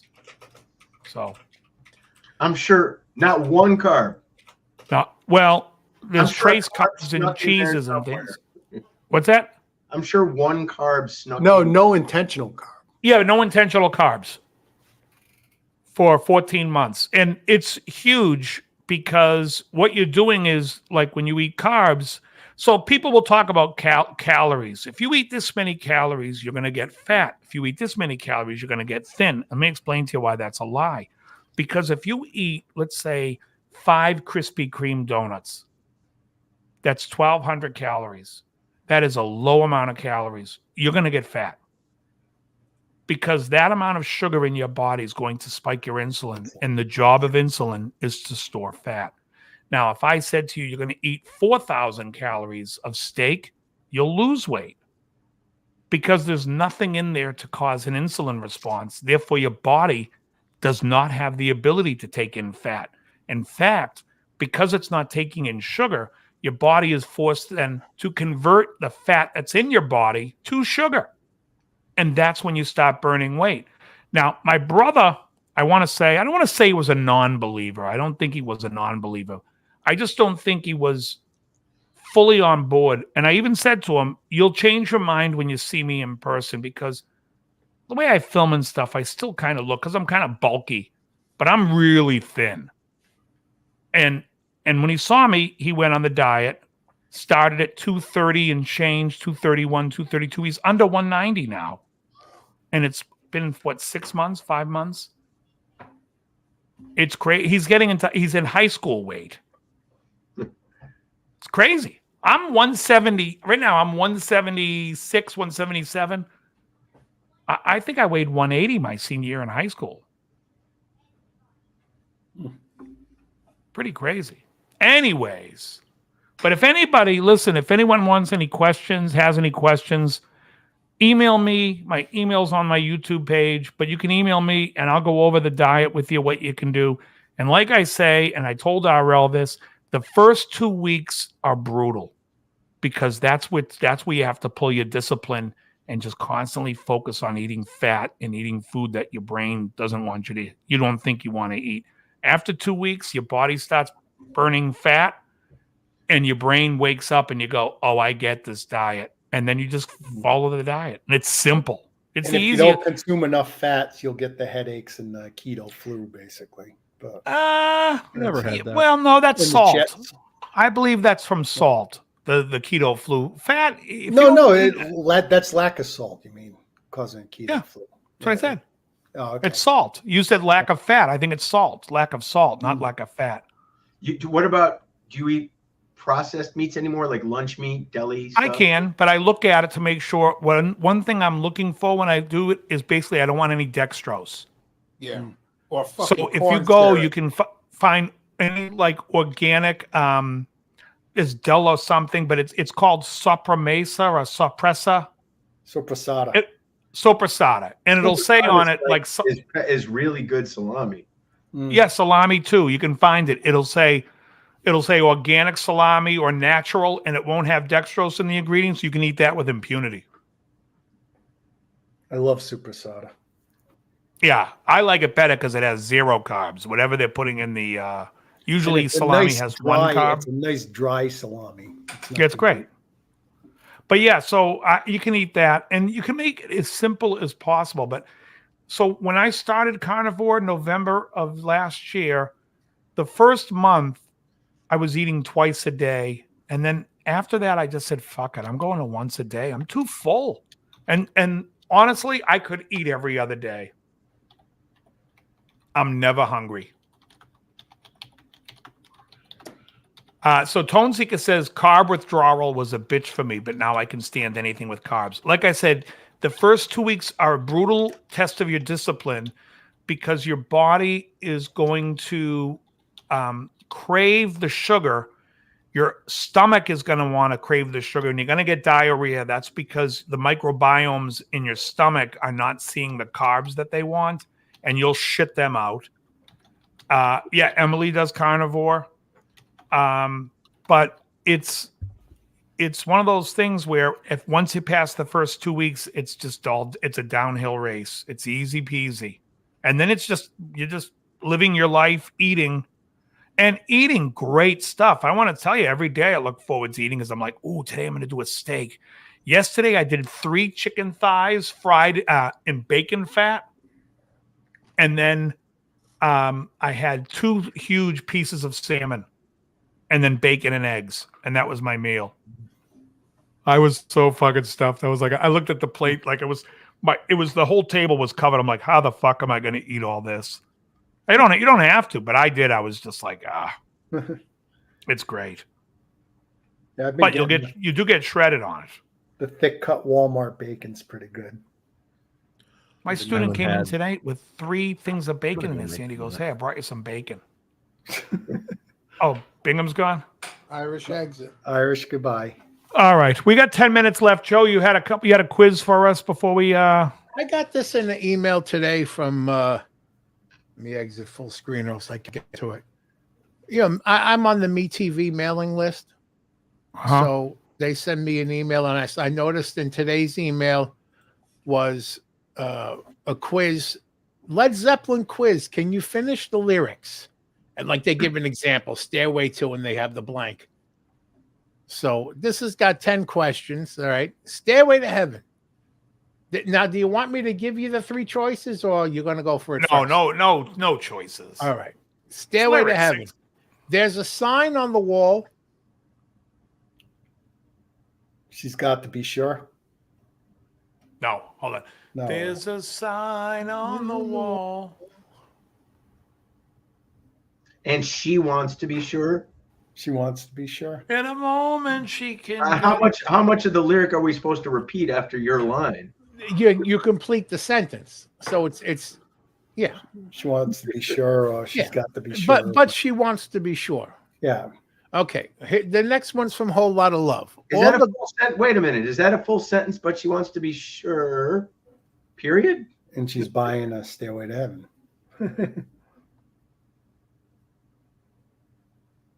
It's just finish the line. That's all they Okay. say. I'm making sure that I don't get disqualified. I want to make sure I win the prizes and not get kicked off. And I'm going to put them in the chat too. I'm gonna copy and paste them so we don't have none of this tomfoolery that we just had with the first one. Okay.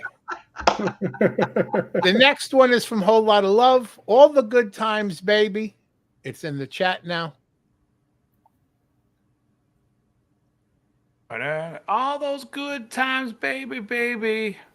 I've been yearning. No. I got what you You need. sure you don't want the three choices? Got what Give you us the need? 3 choices on this one. All right. A Whole Lot of Love. All the Good Times, Baby. Your choices are Back to Schooling. Baby, I'm Not Fooling. I've Been Misusing. I've been The misusing. last one, I'm gonna go with misusing. B. Misusing. I'm going with B. It's I've Been Misusing. Yeah, because that's the only one that makes sense with the first line. Yeah. Okay. The next one is from the Immigrant Song.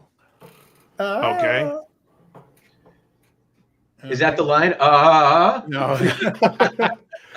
From the Immigrant Song, our only goal will be, and now it's in the chat, The Western Shores.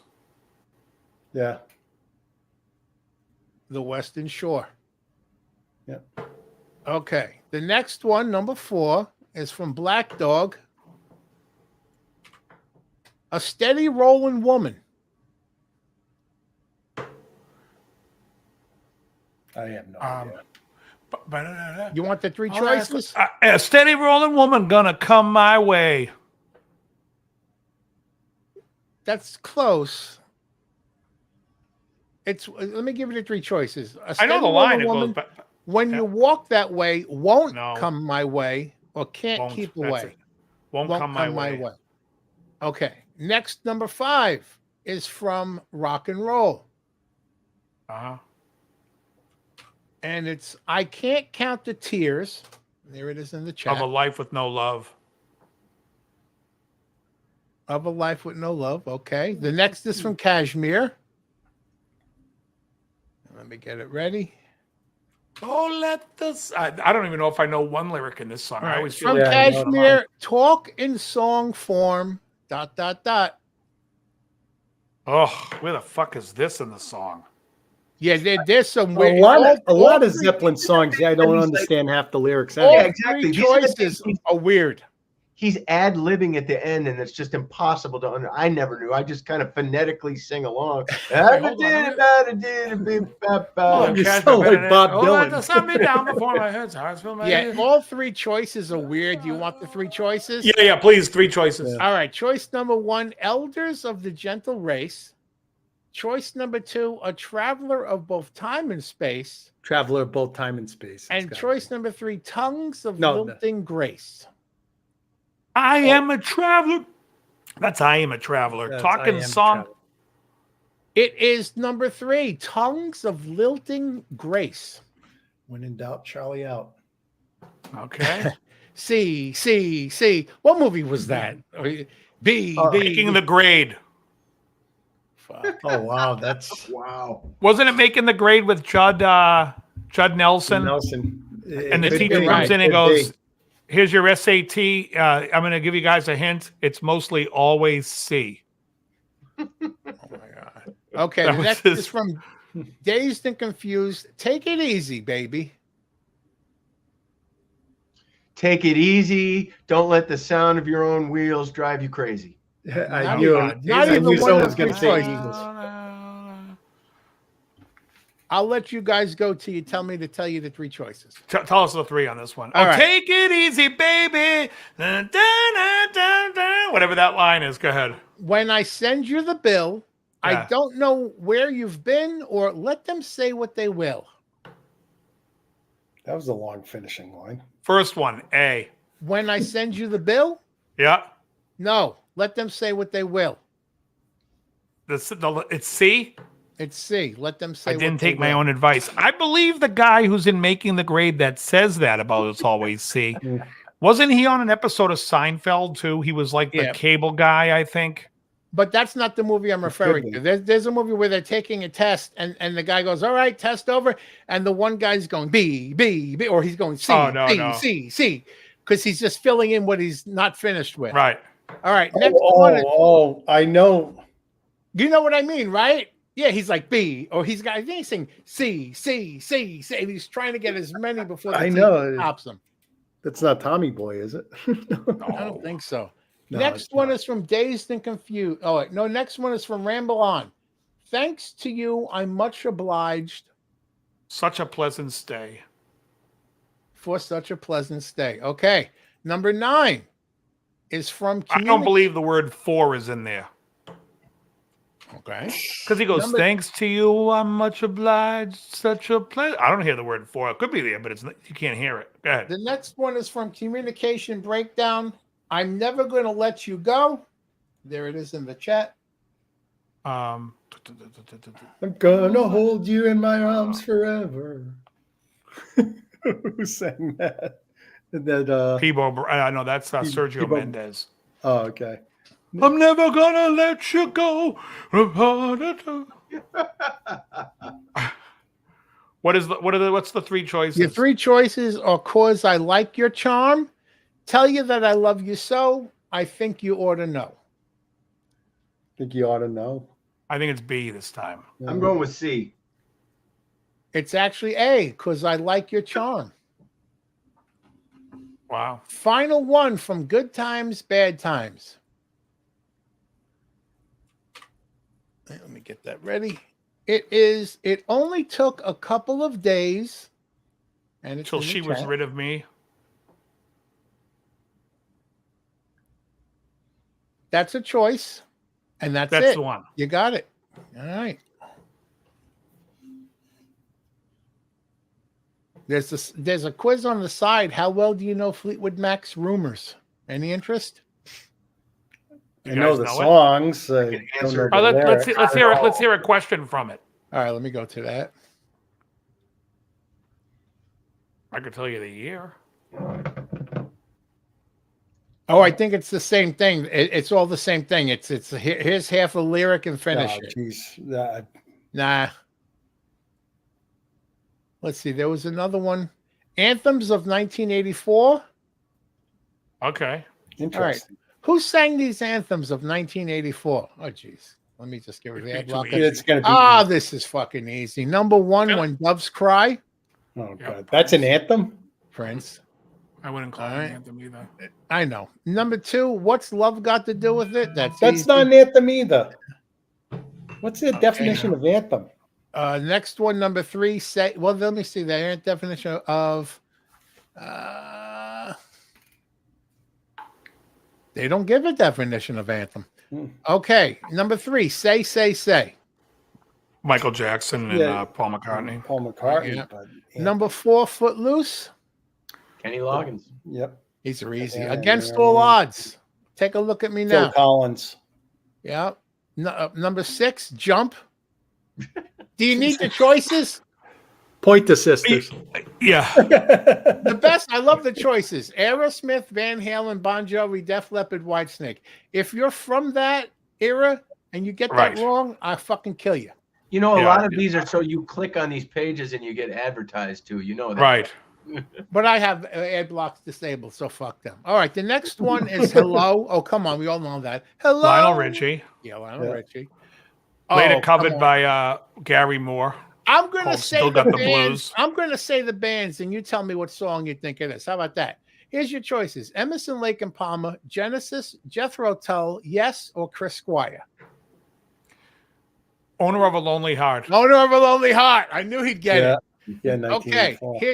here's the choices. We got Chic, Ray Parker Jr., Rick James, Atlantic Star, Chaka Khan. Ghostbusters. Ghostbusters, Ghostbusters. 100%. Okay, here's your choices: ABC, Bow Wow Wow, Spandau Ballet, I Human Want League, Candy. or Culture Club. No, No, it's going to be a I swear I heard it You on the really tip of want- your tongue. Do you really want to True. hurt? No, Karma Chameleon. comma, Damn it. I knew it. chameleon. All right. Oh my God! At the bottom, one more before we wrap up. Kiss the quiz. Oh, perfect. We gotta fucking end with that. We started with Kiss, Just the and, quiz. and you know what picture they got? Fucking Destroyer, the greatest album ever. Fuck you. Okay. Kiss Hold on. Let me, number- Howie, do you like Destroyer? We've never just talked about this. Do you like the Okay, very good. Howie's honest. It's not that great a record. All right, Much fuck off. prefer rock and roll over. Well, Yeah, but here's what's funny. I think Destroyer's recorded better, but I think Rock and Roll Over is a way better record. Better songs. Recording stinks. we got number 1. Kiss evolved out of a band that Gene and Paul were in previously. Wicked Lester. Wicked Lester. Wicked Lester.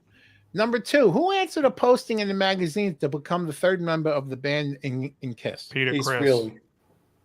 Peter Chris. I said Ace Frehley too, but it was Ace Peter. is the Okay. 4th member. Oh, okay. Kiss signed to Neil Bogart's Blank Records in 1970. Casablanca. Casablanca. Okay, what is the first comic book series that Kiss appeared in? Marvel. That's not a comic book series. That is a publisher. Series. Do you want your choices? Yes, choices. Yeah, I'll get now. Your choices are Thor, Howard the Duck, or Spawn. Howard the Duck. Howard the Duck. You Spawn. guys actually got that correct, and I'm surprised. Because first of all, Thor wasn't a comic book. It's the Mighty Thor. Spawn was in the fucking 90s. So that's Right. No, I think that's a technicality. They meant. I didn't even know how Howard the Duck who was. but it was old. It's from the 70s when it was popular. That was, well, you wouldn't know that, but I do. Well, the thing is, Okay. I never read Howard the Duck, but I read Thor. I knew he wasn't in there, and Spawn came along much too later to be there. Who was the first member of the classic lineup to leave the band? Peter Chris. Peter. Yeah, Peter Chris. Correct. Whose solo album charted the highest in Ace Frehley. 1978? Ace Frehley. Hey, He's not Did it even. chart that? He's not even one of the 3 choices, which surprises. Peter Chris is fuck the out of answer. me. No, I think Peter Chris charted the most. It didn't? no. They're No, saying that'd probably Gene be Simmons. Simmons. How the fuck did that happen? Radio. he didn't have a hit single on it. How's But that? I thought with Snowblind and New York Groove, it had to be Ace. Yeah, no, I don't think it was. I don't know. All right. What was the first Kiss movie? Scooby Kiss Doo and Meets the Kiss, Phantom of the Rock and Palace. Roll Phantom. Mystery, Detroit Rock City, or Kiss Meets the Phantom? It's the Phantom. Of the It's Pop. All right. Phantom. Which of these albums came first? Hotter Than Hell, Dressed to Kill, or Rock and Roll Over? Hotter than hell. Hotter than hell. Yeah. Hotter Than Hell. Number 9. Which of these replacement members was with the band until they retired? That's fucking easy. Mark St. John, Bruce Kulick, or Tommy Thayer? There. Thayer. Back to the bread line. Well, Ace. I love Mark St. John is still there in spirit, I guess. What is the name of Kiss's first live album? it. I love it. Alive. Live. What was Gene Simmons on stage persona? Well, Demon. Demon. Business manager. Wait. Oh, I don't. I think Dave, you're going to have trouble with this one. So tell me if you need the 3 choices. What was Paul Stanley's on stage persona? I believe it starts with a T, an STH, star. Oh, wait, how do you spell that? Star? Star. Star Child? The Star Child. What was Peter Chris's on stage performance? Persona. Cat. Catman. Oh, Yeah, the Catman. What was Ace Frehley's on stage? Spaceman. Spaceman, please. he was Okay. the, I thought he was the Ankh. Oh, Vinnie Vincent. Vinnie Vincent. What was Eric Honk in Carr's the on stage pantsuits. persona? Who? Fox. The Fox. Fox, yeah. Oh God, here we go. What was Vinnie Vincent's on stage persona? The Uncle. Ankh. Egyptian warrior. The Ankh Warrior. And that is the final question. Let me say this. The Fox might be the best character because where else are you walking around with a man fur? Like, he's walking around in a fur coat. I got to tell you something. Honestly, I've been going to these places. They're like not thrift stop short, but they're like, old, like for like, yeah, I guess thrift shops you'd call it. But, and they had minks and I'm like, oh my God, I had to fight with everything I had in me not to try it on. I could totally just see myself walking around in winter in a mink. It'd be fucking awesome. Scott Dawson, everyone. Oh, I'd love it. I'm Back thinking more around- like Joe Namath. Yeah. Back Joe around. Namath. What? Oh, go ahead. Here's- No, go ahead. I was I'm going to say saying back Joe Namath around. more I think it fun. was. I want to say 2005. I think it was 2000, maybe 2004 or 5. One of those. I was getting ready to do some shows in Brazil with Jeff Scott Soto, and we had to go to the Brazilian consulate here in downtown LA. Jeff and I drove there. Well, it wasn't downtown. I think it was it was actually right next door to the Hustler building, the Larry Flint old building. And we got there and Jeff drove, and we parked at like a meter, and we went upstairs to the Oh, the Hustler building was like on La Cienega, I think, across from the hospital. In that area. So Yeah. they were like, well, there's a bit of a wait, so it's going to be more than how much we had in the meter outside. So Jeff went back downstairs to move the car into one of those parking garages, and I sat in line in case we got called. And you took a number and you sit down and wait for them to call you up to the window. So I sit down, and there's this kind of really disheveled looking guy, almost looking homeless, sitting there. And he turns and goes, man, you guys look like you're in a band or something. And I so hate that conversation with anybody. I hate it. And I'm like, yeah. He goes, you going to Brazil, huh? And I looked at the consulate. I go, well, yeah. He goes, yeah, me too, man. I used to be in a pretty big band. And I'm like, okay. I guess who? And he goes, I used to be in Kiss, man.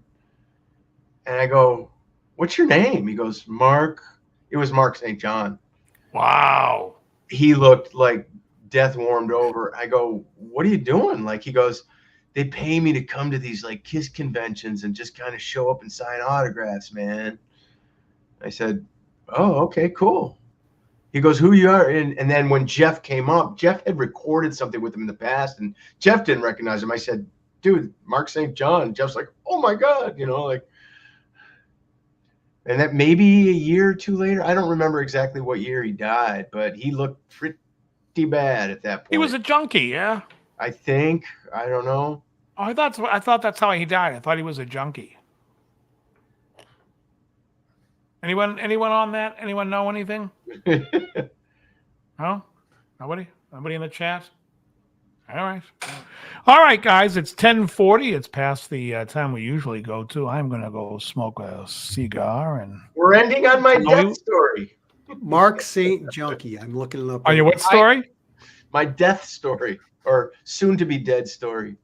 Right, Mark St. John. Well, it's great. I was a actually nice- had he was a another nice short guy, though. list.